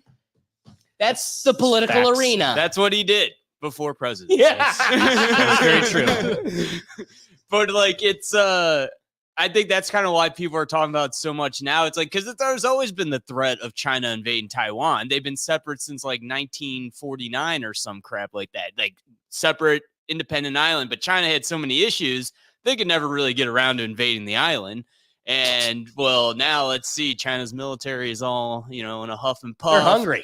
They're staging drills right around it. So it's like, man, it could happen any day. But what's crazy is Taiwan has those cutoff switches. I saw an article, Taiwan being the major chip manufacturers, 2 major companies in Taiwan manufacture those chips. The equipment they use have remote kill switches. So if China ever did invade, they can kill the machines that they won't be able to operate. And China basically has expensive paperweights. Whoa. Yeah. So like that's kind of cool. Wait, to China's chips? Because China gets their chips from Taiwan too, or what? China makes their own, I think. I was but, gonna like, say, I but saw- it's Taiwan that makes the most. Like that's their whole. Yeah, like, they have. But they have Taiwan would turn our phones off, not no, China's. They No, no, would no, no, shut no. down They would- their chip manufacturing Yeah. machines. Gotcha. So part of like, the reason they would invade is to get the chips. they want can't- that manufacturing. They would essentially salt the earth, so they don't get the chips. But really, what they want is they want to get rid of the chip manufacturing, so then it becomes just an arm race. Well, because between the we've Chinese and the also United put all these States. restrictions on China too, trying to limit their access to AIs and all this technology that like they can get. Yeah. And can't- guess what? A lot of it's coming from their arch nemesis. Yeah, right you across. can't send a graphics card to China. You literally can't. You'll get arrested if Yeah, you try cannot, to send You it. can't export it. So there is Wait. I would get arrested by the American government. Trying to send a chip to China. or at least a graphics card. The graphics card is the one I heard. Yeah, I know that one What? for sure. Yeah, But yeah, so they're if you- under all Hold these on, why did they restrictions. make any of us aware? Like, I'm just saying, Dude, you've that's- got little old ladies that are getting coaxed into sending, Brazilian princes banking routing numbers. You're telling me if they coaxed some old lady into sending them a graphics card, just go to Best Buy, give me one of these, put it in the, she'd be a felon? Well, it says so. Well, I think on a mass scale, like Okay. because you still have to export it. So it's the exporters that are probably getting more trouble. Like old ladies sending this, they're probably just gonna leave it alone. They won't. They'll just block it at they'll block it at whatever the export or import is. It's like a major like Nvidia, Intel, AMD's. Hey, we send you over here. It's big problems, in the United States, because it is in fact illegal. Part of the CHIPS Act. Yeah, it's actually. under the Advanced Computing Chips Rule, and Yep. it went into effect in November, Yep. from what I see. And the restrictions make it harder for East Asia giant to import advanced AI chips from American manufacturers. You remembered all that? Doug is There's a great impressive. thing called the internet. On that note, do you have any thoughts before I flip it to the peanut gallery? I do have one other Pick a thought gallery. here. It is a little ironic as we again goldfish syndrome. We're now getting a little bored of Ukraine. We're getting a little bored of Israel Palestine. Now it's like, ooh, now we need a new war. How many of these proxy wars can we possibly maintain? And Wait. Well, the this- proxy wait, wars are the whole reason the Cold War never went hot. That's the whole way we fought the Cold War. That's probably fair. True. That's probably true. But I also want to acknowledge you're saying like the big ones as if like we aren't currently and have been up until this point just blowing up Yemen into the oblivion.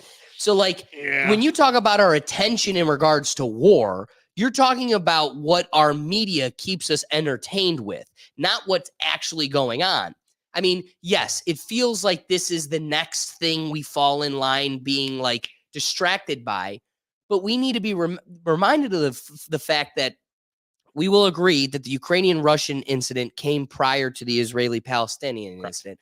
That being said, the first incident seeded this current one with China and Taiwan. Xi Jinping and Putin got together. They both had a secret political meeting agreeing that you're going to go for the one little country you want. I'm going to go for the one little country I want. And they really can't manage both of us at the same time. Yeah. So the U.S. over there is going to be the entity that feels politically obligated and policing the political arena to insert themselves and stop us. But if we both do this at the same time, they can't. So where China made us aware of the 2027 plan to invade a couple years ago, this being expedited. And really, what does that mean? What do you truly need to prepare in 5-6 years? If you need to invade tomorrow, you can, especially when you're the second most wealthy nation in the world. Yeah. So I think they're expediting the process.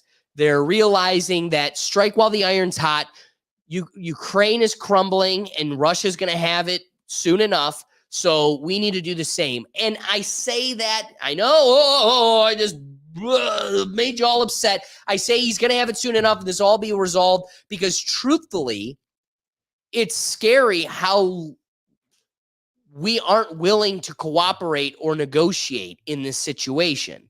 That means this only ends in a total way. Well, what's the negotiation? China says, I want Taiwan. Part of Ukraine. And I'm only talking the Russia-Ukraine piece. Oh my God. Right now. Yeah, well, see, that totally happens. So for them, they should have negotiated, come to some sort of compromise because this only happens in a total way. Go back to the 2014 agreement. Right. You just go to the land barriers that was there. Also, at the breakup of the Cold War, President of Russia, President of Ukraine, they all got together and decided to break up the Soviet Union underneath Gorbachev or whoever was leader at the time's head, the Soviet leader. So Russia had a part in breaking up the Russian union, the Soviet Union. That was part, Russia was in on that. And part of that agreement, but then the part of the agreement was they just separate. They're their own countries now like they were before.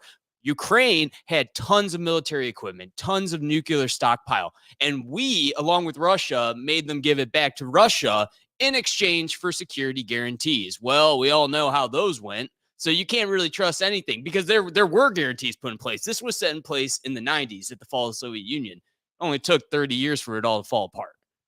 That's fair. Yeah, and I think we did a lot of meddling with Russia as well. Part of the reason we broke up is we instigated our own. That's why they have oligarchs. The oligarchs were implanted by the United States government. The president after who was Dmitry Medvedev, whatever. Something, yeah. He's the current president underneath Putin. He's Putin's vice president. Well, there was one after. I think it was one of Pavlov's dogs. Boris Yeltsin, wasn't it? Something Yeltsin? like that. I think that sounds about right. Where he was just useless, and that's why they started. The communism started coming back a little bit because he's such a useless president. Basically, let the United States and these oligarchs just basically do whatever they want. So a lot of the Russian oil fields were privatized at that point. It wasn't until Putin's popular for a reason because he's kind of brought back hey, we're going to bring back power. We're going to bring back pride. We're going to be the Russia of old. That's his whole exact mantra.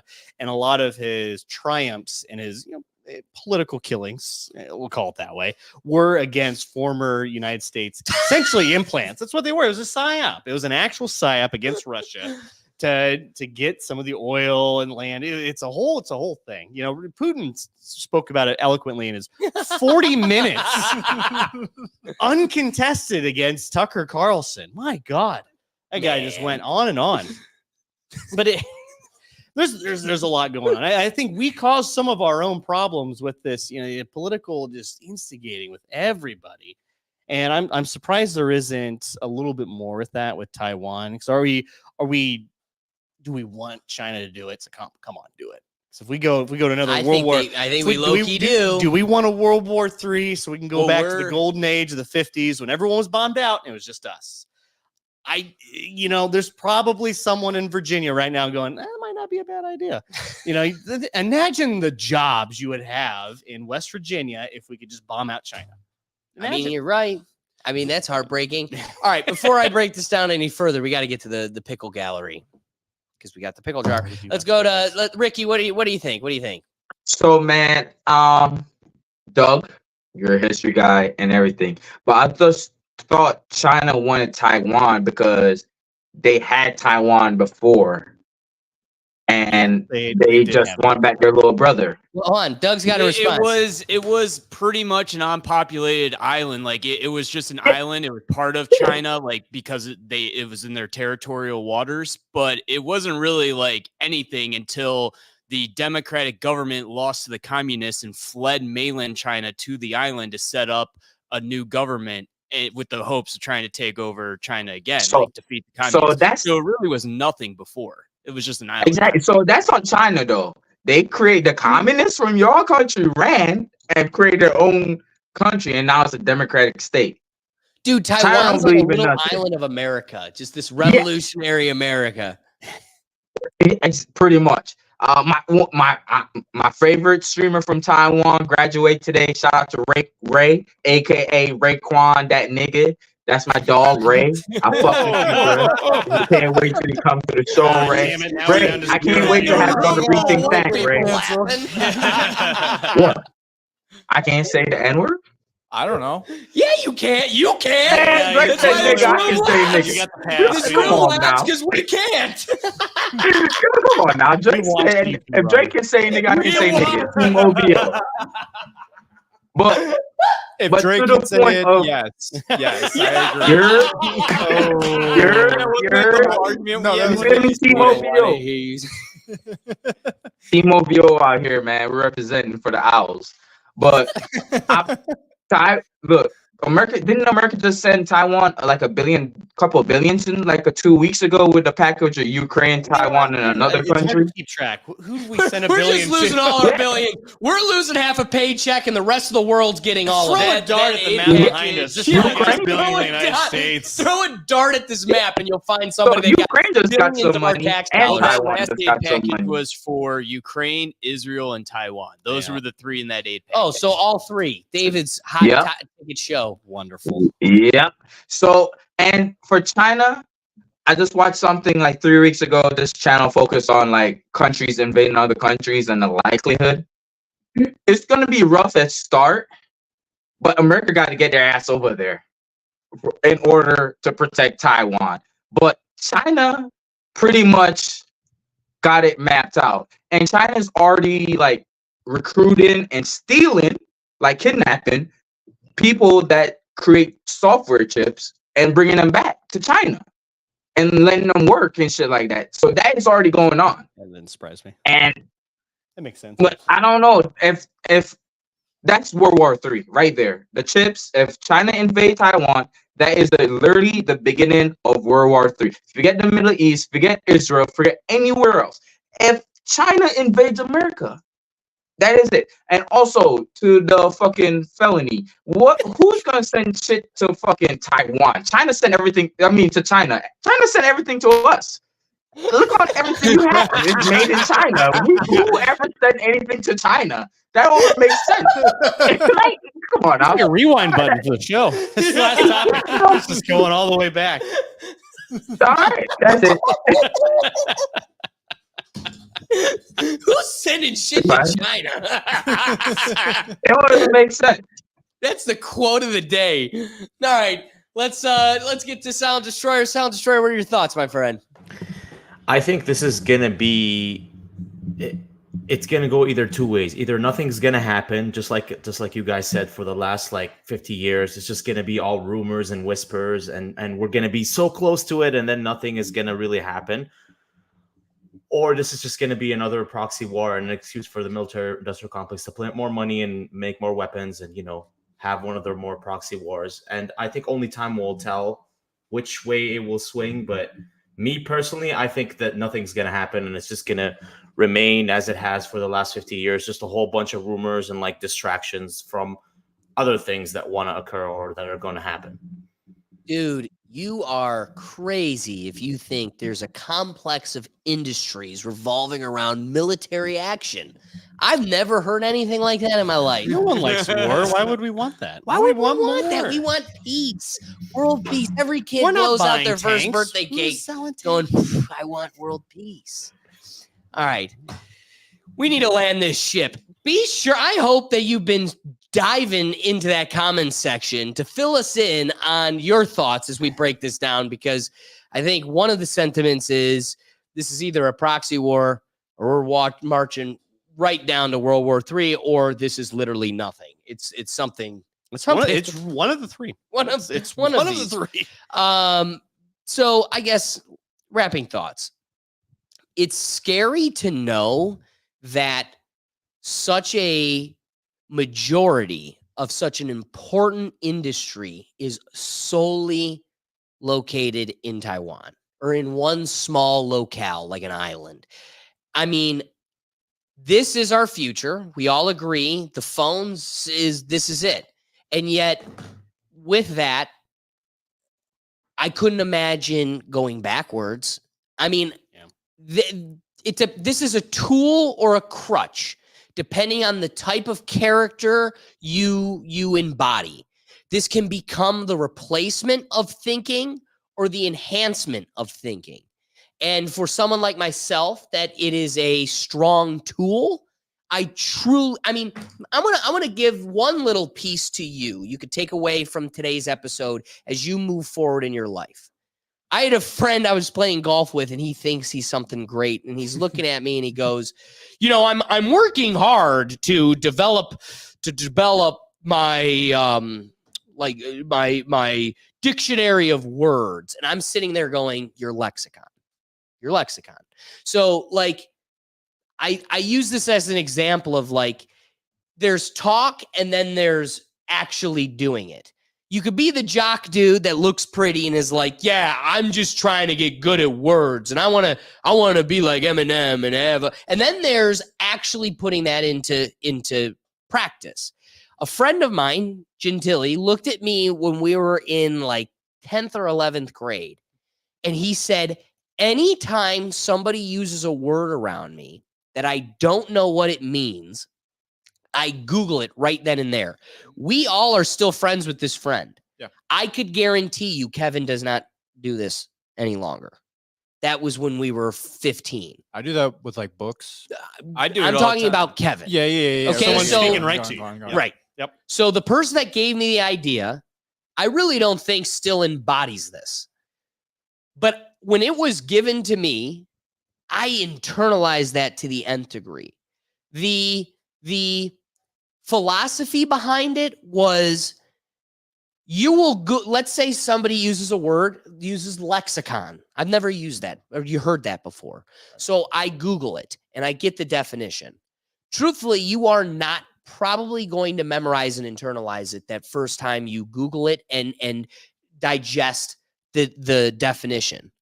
But if this becomes such a fabric of the way you live, then hopefully by the second, third, fourth time, you've truly enhanced your lexicon with a brand new word that, again, you could try to be communicating to someone, I want to develop my dictionary of words or my expansion of linguistic. But there's one word that embodies this whole thing you're trying to communicate, and you don't even know it. So I get lost in the weeds for a purpose. And it's that, one, I just wanted to give you guys an exercise that you could take on with you. I think it has truly helped me. It's been a really cool element to not only the way I think, but the way I can talk to people too. And it all comes back to the cell phone. So the smartphone, I mean, Doug, enlighten me before I finish my point. Is this solely cell phones, or are these all just computer chips? Because I have semiconductor chips, which to my understanding would be found not just only in smartphones, They're in like everything. any type of computer processor. Am I wrong in that? So I think it's. Oh boy, I'm gonna Enlighten- get, no, I'm please. gonna get into my wrapping thoughts, but it's everything. It's Okay, It's Yeah, I'm so, pretty so sure it's Taiwan. TVs. So this whole studio, 80% of it has come from the source of Taiwan. Yep. That's scary. One, I'm going full-fledged gosh darn American on you. Why the goddamn hell do we not do this? Why do we not do this? We are. That's part of the CHIP Act. But why can we not do it in a truly competitive way? Because we We don't pay have too slaves, Yeah. right? much. We pay too much. The American culture wants too much. Hold up. Yeah. Doug, I just want to bestow a little bit of knowledge that I learned this past week that makes my stomach turn. Doug says we pay too much. Digest this. Taxes in are too Biden's much. economy. Get this. A watermelon at Costco is $18. That means a watermelon at Costco is valued higher than 1 hour of basic human labor. That is how our society is shaped. I don't know, Rick, go to Ricky. Ricky's got something to say. What are your thoughts? Hold on, who the fuck raised you growing your watermelon, bruh? Where you like? It's not even Whole Foods, dog. Like, bruh, it ain't even Whole Foods. You ain't talking about Whole Foods. You talking about Costco. You get it in bulk. It's gonna be cheaper. How the fuck is that shit that much? Like, that don't even make sense. The math ain't mathing, bruh. The math ain't mathing on that. In Jamaica, bruh, I can get you some watermelon seeds, bruh. You just create a little patch in your yard. You don't need much. You need like a 5x5 foot. You know what I mean?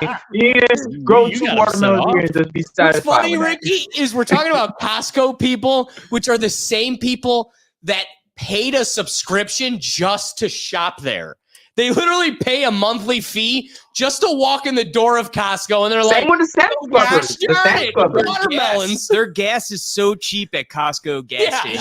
I will not take this Costco slander right now. My No, God. I don't have nothing against Costco. Great. Look, I love having honestly, lunch and at truth to Costco. God, I never walked into Costco's. I just always heard about Costco's. I never stepped a foot in Costco's. I've been to their rival, Sam's Club. I've been to There the you club. go. You feel me? But I never been Costco. But $18 for a watermelon, I will never. I don't think I need to see. I don't think I need to see what else they got in there. How much is like? How much is a box of almond milk? That's what I drink. How much is a box of almond milk? How much is that going to be? But it's already bougie enough. So that was at $35.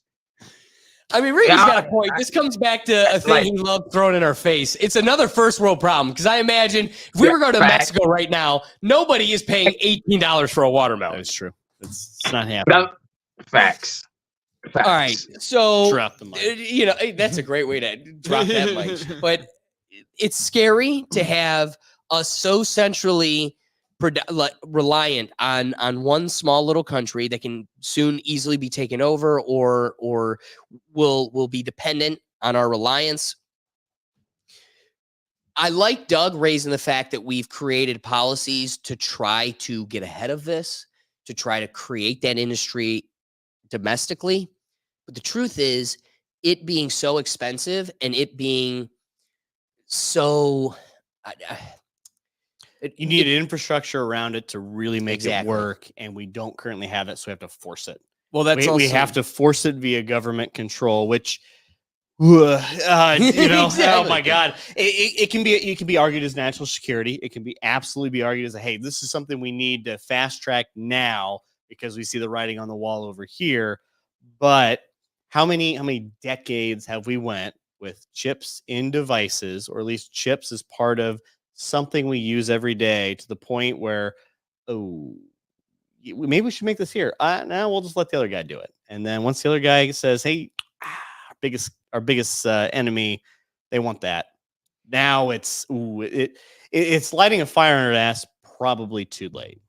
Wow. That's the issue. That's a strong point. And too. let me, Yeah. while I got the soapbox here, I'm going to take it. Yeah. So we saw with after 2020 what the lack of chips did to supply chains and kind of the way we interact with everyday devices. And instead of learning from those lessons and going, well, maybe we should make things less chip reliant, we're going to double down. Why? We're going to double down because we need your data. Yeah. We need to track. We need to understand what you do, how you do, because we're addicted to it. And we cannot go without. So instead of giving you a washing machine that doesn't have a chip involved, it's all just mechanics, just switches. Yes, no, left, right. I need the chip to tell me how many times you wash a daily, what's your, give me an app and all that.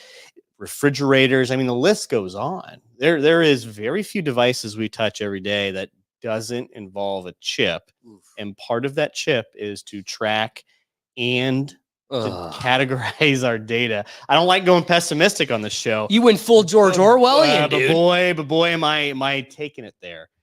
That's why we want to defend Taiwan to a point, and that's why we want to build up our infrastructure. Yeah. So we can't just let it go. You take your car to an oil change, they report it, now all of a sudden your insurance rates are more because they decide, oh, you're driving a bit more than we thought. It all comes full circle, and it's always against you. It's never for you, it's against you.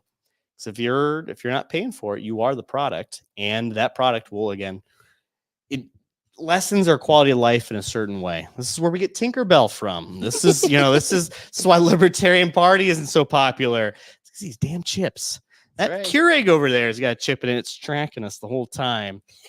The He's issue. right. That's the problem. We can make coffee machines without chips. We've done it before. We've done it for 100, well, maybe not 100 years, like 50 years we've done it. We made washing machines, refrigerators. It's all happened. But we need the chip. We're addicted. We can't go Without catching the data, without micromanaging your every move. We got the pickle gallery. We got to go around for I wrapping. got one quick little stat. I just kind of looked up what's in a car. Cars run entirely on chips. It said average 1,400 to 1,500 chips, up to 3,000 chips. 3,000 chips in one car? In a car, yes. Every sensor, CarPlay, every electrical system requires the GPS, the little, some black box, maybe not. Subscription services, your key. It trust me, it's we're in too deep. We can't get back out. We're addicted to it. Dude, this is so Orwellian.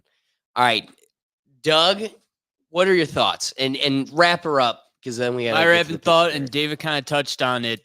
The reason why, obligated to give Taiwan everything they need to defend themselves. We are not legally obligated to actually defend Taiwan ourselves, like we are with Israel. But like Israel, we are obligated to give them everything we can to help them defend themselves against China. And what's crazy is Taiwan doesn't even own us. Yeah. Well, they do with 90% of the chips being manufactured. True. I guess everybody owns us. That's also probably why stock portfolio. that's got to be why we keep defending them, because back then when we were trying to fight the communists, it made sense. We wanted to keep this little island, but now they're just such a big producer of something we rely on. We have to help them out. But like David also said, the COVID chip shortage, that made us realize how much we need chips. You couldn't find anything during COVID without paying a huge price because it was so hard. So it was actually kind of scary to realize, man, one thing with China or one thing shuts down transportation and we're effed. You're not getting that new phone when your phone breaks. No, you're not. You're so right. All right, let's get to Silent Destroyer. Silent Destroyer, what are your thoughts on wrapping this bad boy up? I think, like you guys said, it's important for us to defend Taiwan because right now, currently, they are the ones that have the keys, the processes, the manufacturing, the economies of scale, the labor, the infrastructure, all of that. And until we build such infrastructure in North America, or in Canada, in the US, in Mexico, wherever, it's going to be basically our duty. We are kind of forced to defend Taiwan. And whether that starts World War III or not, who knows? But we have to do it. We have no choice because, like you said, literally even washing machines and refrigerators now have chips. Things that absolutely don't need them, but they have them. And like you pointed out, a freaking coffee machine has it too. So we need those chips, unfortunately. And we're going to do anything and everything we can to defend those chips until we build our own infrastructure here on the continent. So I'm so glad we built our infrastructure around oil and cars. Yeah. and entertainment. That's our infrastructure. Yeah. Selling you music, movies, and gasoline. Yeah. And that isn't ours. It's just gasoline we took from other places. Because it's easy to have the software and written here in America and have the hardware manufactured in China. Because, like I said, what's crazy too is we've created all of the brain power behind this. We just send it to slaves we just send it. Yeah, that's it exactly. Because it just doesn't make any sense to be built here. Because as you guys said, because we got to give them one full watermelon every hour. Right. Exactly. And it's it's one of those things where we kind of ceased to be the world's factory, and then China kind of slowly took over that. And because of that, Taiwan did as well. And we sent more of the chip stuff to Taiwan because they were our closer ally. They were more democratic. So we trusted them with these things. But like you said, this can be a matter of national security, which is why the whole CHIPS Act is, credit to Biden. I hate to say it, like he was moving and steering in the right direction in that case, and stepping in and saying, all right, we need to bring back the manufacturing here. But I think it's a little too late, and it's going to take a long time before we get some sort of like good, reliable infrastructure. At least 50 years, I would say, or even maybe 100 here on the continent. Well, I don't know. It didn't take 100 years to build the infrastructure we had now on it. I think so the CHIPS Act is actually, I want to say our backyard in Columbus, Ohio, but it is definitely, it is our neighbor over here in the great city of Cleveland.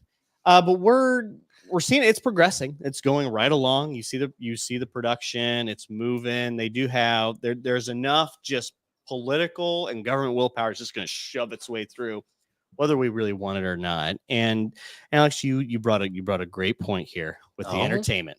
So I think there's two major exports we have in the United States that isn't war: entertainment and software. So all the major apps, all the major, kind of software companies, all American, but all the entertainment is American as well. And it doesn't except TikTok. No. Where do you think all the time? Where do you think all the content? Where do you think all the talks start ticking? Yeah, but who We made the programmed talks. it? They're peddling, buddy. Who programmed it though? A Chinese person. The content. A Chinese person is Watch the out, product. you racist. So Yeah, wait, we're hold on. Nope. China. There we go. So we're exporting all this out, and we can't let the engine stop. So we have to have. It's not even just. It's not an economic engine; it's a cultural engine too. So we have to wave our American flag over a lot of these countries. It is our way or the highway. So in a cynical, maybe even optimistic sense, I like our way of life here. I'm pretty happy with the way things are going for the most part.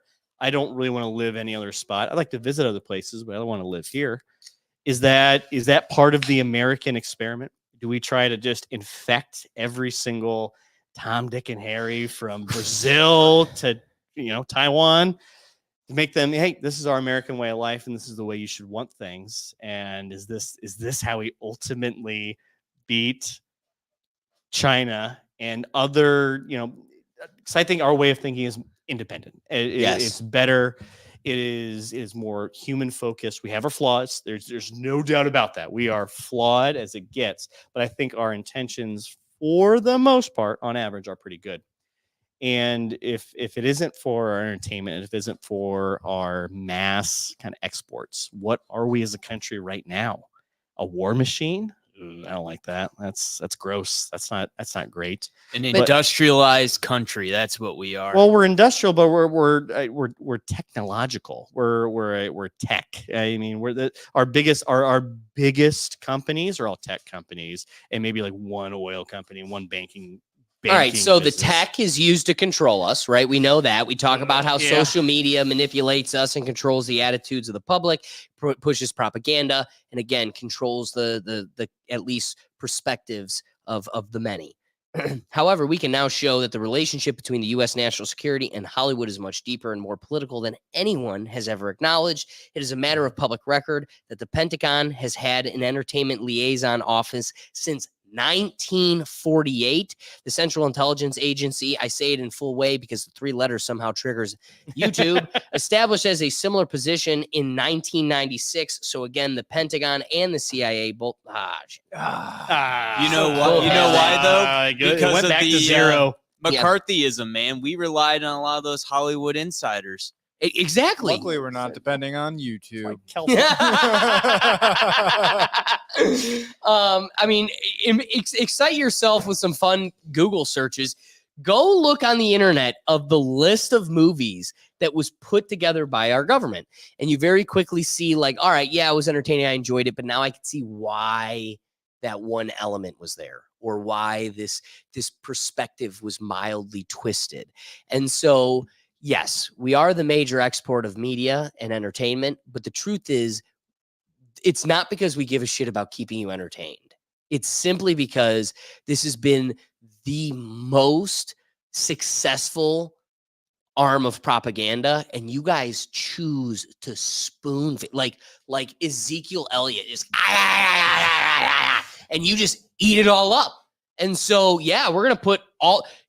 Don't forget, we're taking literally half of every paycheck you get. So with half of your damn paycheck, we're going to use that to just stuff. We're going to keep you entertained. Throw on tires with Shane Gillis. At the same time, don't be surprised when we throw the trans person in there, because it's just everything we can to try to. So again, the two major exports are not because it's in any way guided by the market of the people and the intuition or instinct of modern evolution.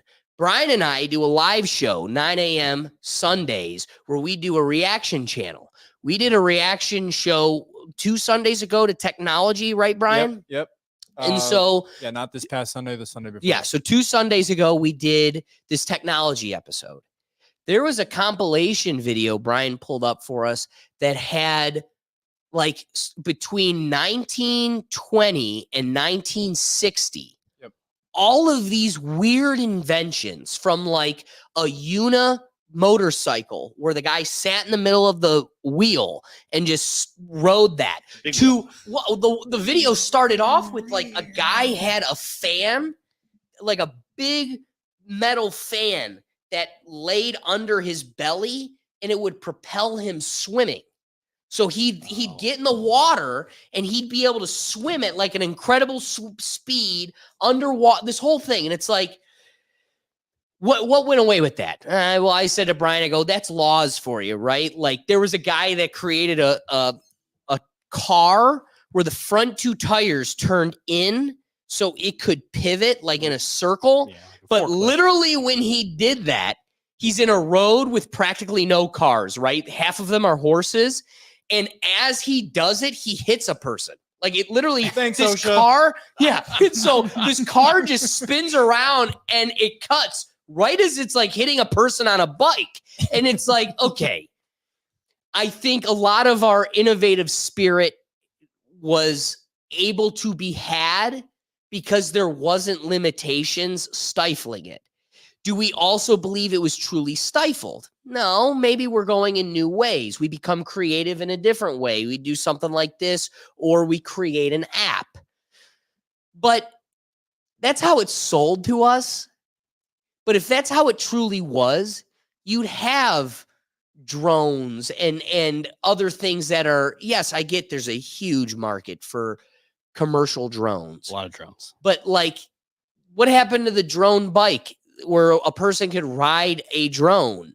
Or like, there's technologies that could be had that the public doesn't. I only say that because it feels like what feels like our innovative spirit that was crushed or stifled. The truth is, it more so just feels like that aspect has been buried. Our market has evolved. We now in the global arena are not Ford developing the first car or developing the first satellite or the first coffee maker. Like, the things have been had. Is that to say that there aren't new inventions to be made? No. But really, it's either you get in the hamster wheel and get a job, or you peddle what we already have. Back to Silent Destroyer's point of creating new industries. Well, it's just so much easier to peddle the one that we currently have. And so to me, it just feels like we've lost that element, that innovative element. And when we sit here and reflect upon the most predominant thing being 2 of the strongest arms of propaganda, you got to wonder, is that our free market will, or is that guided by the powers that be, that we are going to focus predominantly in these sectors and be the best? We are going to make you dramatize and wish you were a celebrity and want to be in movies and want to go spend money and see the next movie, not because we think it's good for you or the public or anything, but because that's how we literally manipulate you the best. We want to push social medias and push you to want to get an internship at Google and go work for them after college and go develop apps for Facebook and everything else, not because we truly think it's what's best for the market or the people, but because the powers that be are the most motivated in developing those sectors. I don't know. What are your thoughts? I think we're always the pioneer in whatever industry we are in, but we're never the best in the industry we create. So let's go all the way back to entertainment, like the animation. We start seeing animation. We start seeing the Japanese doing very beautiful, much better than anything we can do with Disney, and they have people dedicated that spend their whole craft, their whole lives, just something we just can't comprehend the United States that isn't like one or two very specific things. So we move on to 3D animation, and then eventually we move on to different, not even just animation. Now we go to CGI. Now we're always a pioneer. So let's go with like tech and technology. We do data. Oh man, we're real big into data. We get Google searches, we get social media, we get all this involved. And then TikTok comes around, and then we have China, the Chinese and other countries coming in, kind of doing things maybe even a little bit better than we are. So like, all right, now it's AI. Now we're going to AI. We continue to propel the industry forward in the way we want to be. We are pioneers. I mean, that is the American spirit. Lewis and Clark isn't just a couple guys who just went out and saw West. It is the wild American and crazy guys. It's the American spirit personified.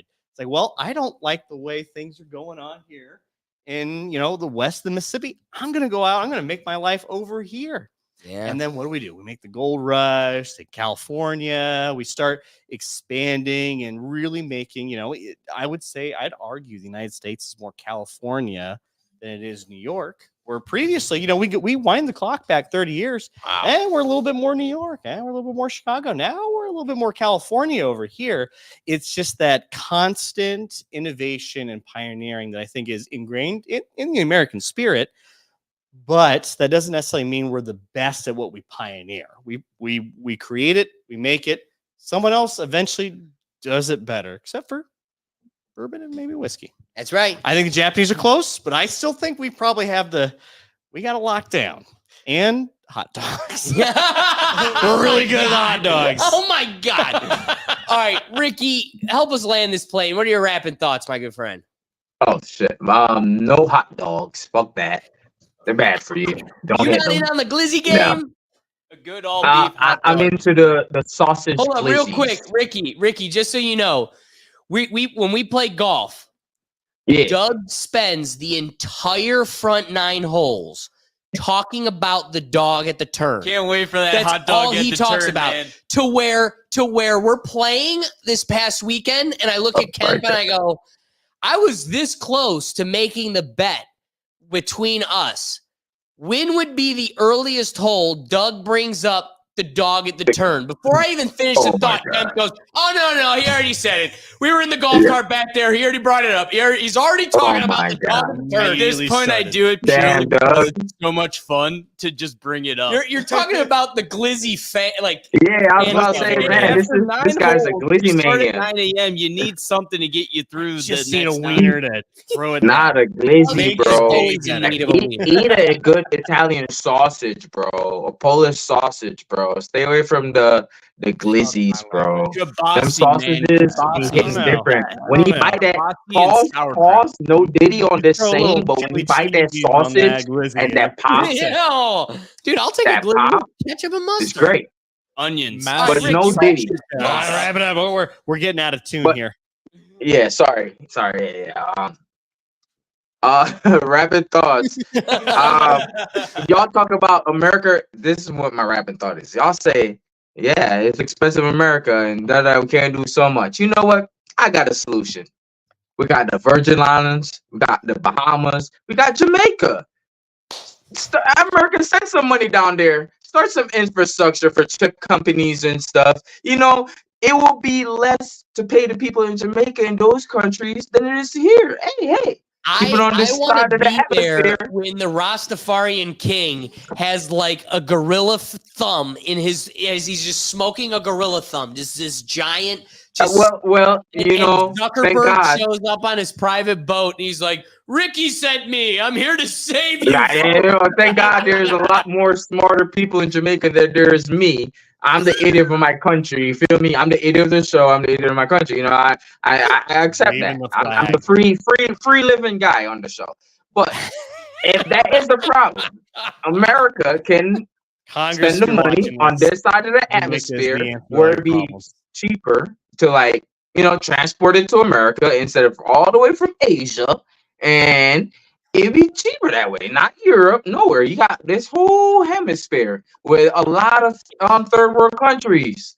Hey, America, look out for your boys. And your ladies. You know what I mean? And last rapping thought. Yo, we got the first fucking soundbite of the show when David said, boy, oh boy. When he said, boy, oh boy, I'm taking it there. We need to add that to the soundbite.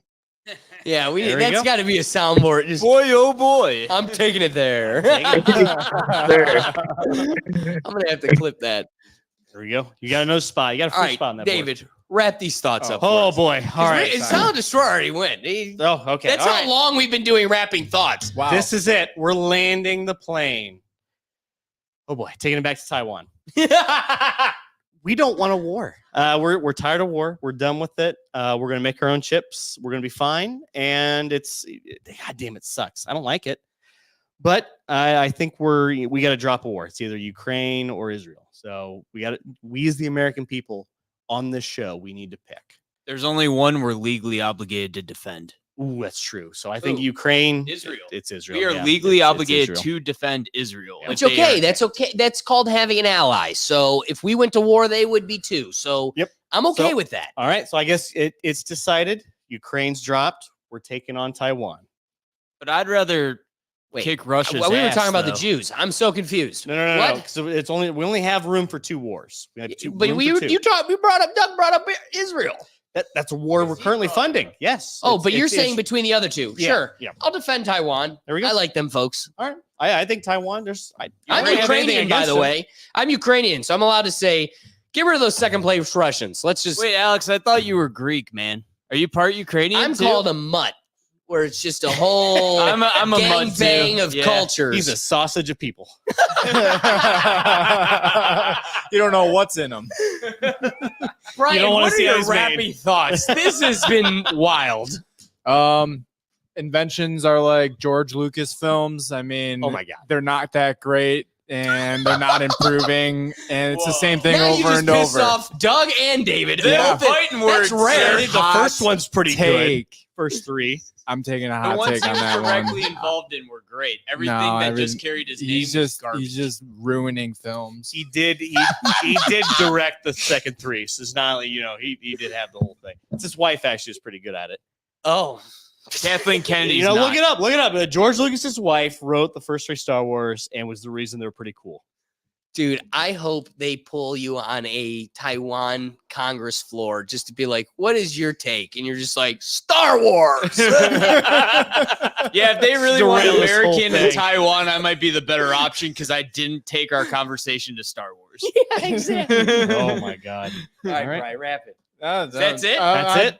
I mean, chips are really important, and yeah, we so need support Lay's. to support all the lays. No more chips getting involved. No more new flavors. Just start making chips. No more chips. Start making chips. We've Get rid of the officially chips. lost it. We're done. This All right. is- Folks, thank you very much for your time. We go live every Tuesday at 7 p.m. I want to thank the gang that joined us. First, let's bring in Silent Destroyer. Silent Destroyer, thank you for your time. Where can they find you? Guys, thank you so much for having me. I'm live every single day on kick.com/Silent Destroyer. It was a pleasure to be here as always. I had a blast. Thank you guys so much. That's awesome. We got Ricky back. Ricky, tell the people where they can find you. Yo, just another day TV, man. I'm gonna stop lying to y'all. Look, I got the drinking footage ready and everything. It's just been a lot of work to edit in. It's been a lot of work. I even got the thumbnail. I'm sorry, people. This episode's but been you coming know what? for a while. Yeah, facts. But I have everything. You know what, Alex? I'm gonna send you a clip tonight, just so you know. A nigga ain't lying, bro. Oh, he's A not nigga ain't playing. lying. But it ain't fully edited. You know what I mean? Fair. And I can't just put like, I don't have the time. I haven't got the thumbnail and everything. My first good thumbnail, I feel like. But yo, Everybody, can we raise a glass real quick in the air? Water bottle, something. Toast to 500 fucking subscribers to the Rethink Tank show, man. And the whole squad, man. Yo, I am. Yo, Alex, thank you for having me part of this show. Before we take it, to Ricky and Silent Destroyer, Doug, David, Brian, the people that work hard every week in and out.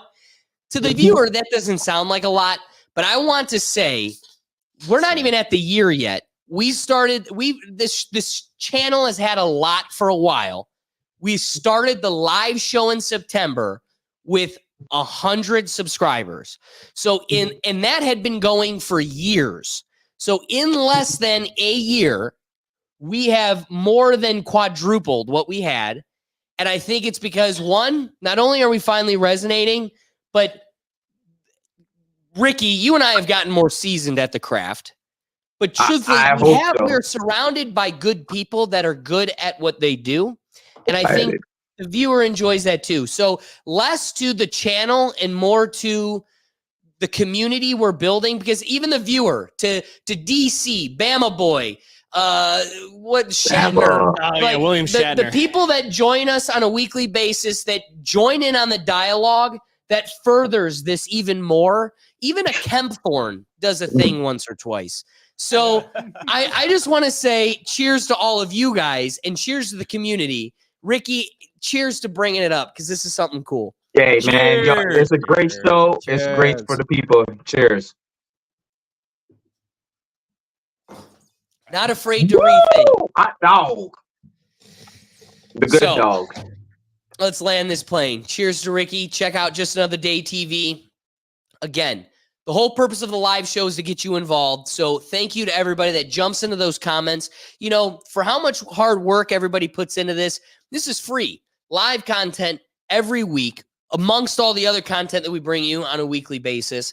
And the only thing we can ask is, the best way to support this show is to comment, get involved, but most of all, share that link. Getting out there and sending, if you liked it, that means someone you know will too. So sharing it on your Facebook, texting it to a friend, that's truly the best way to support this show. And it goes so much further than you think. I mean, cheers to the 35 people we had watching all night tonight. This was pretty cool compared to, again, starting with 2 to 3 people at most watching the whole episode with us. This is pretty cool.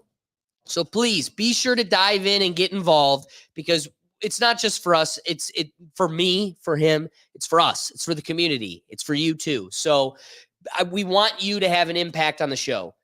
We go live every Tuesday at 7 p.m. Brian and I have a live show every Sunday at 9 a.m. Rethink Actions. What does Brian call it? You call it Well, this week we're going at 4:25. That's right. Thank you for that reminder too. But what do you call it? The brain relaxer? Palate cleanser. Yeah, that's it. Okay. This is a palate cleanser. I just spent 2 hours yelling at you about Tinkerbell trannies and whatever else we threw at you. Not kind words, and I know it can be instigating. So Sunday morning, wake up with a cup of coffee, take a break, and have some laughs, and enjoy just the fun show, Rethink Actions.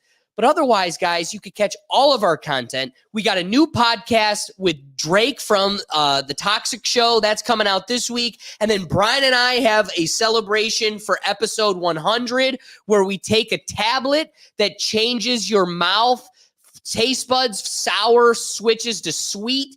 And we had a whole table full of sardines and fruits and pickles. The table still smells like sardines. Yeah, it was gross. I felt bad for David to walk in on that. But that all being said, we've got a lot of fun episodes coming out, and you're probably, where do we find it all? There's one central location. You can find everything at our website at www.rethinktankpodcast.com. But without further ado, I appreciate you giving us your time, and we'll catch you next week.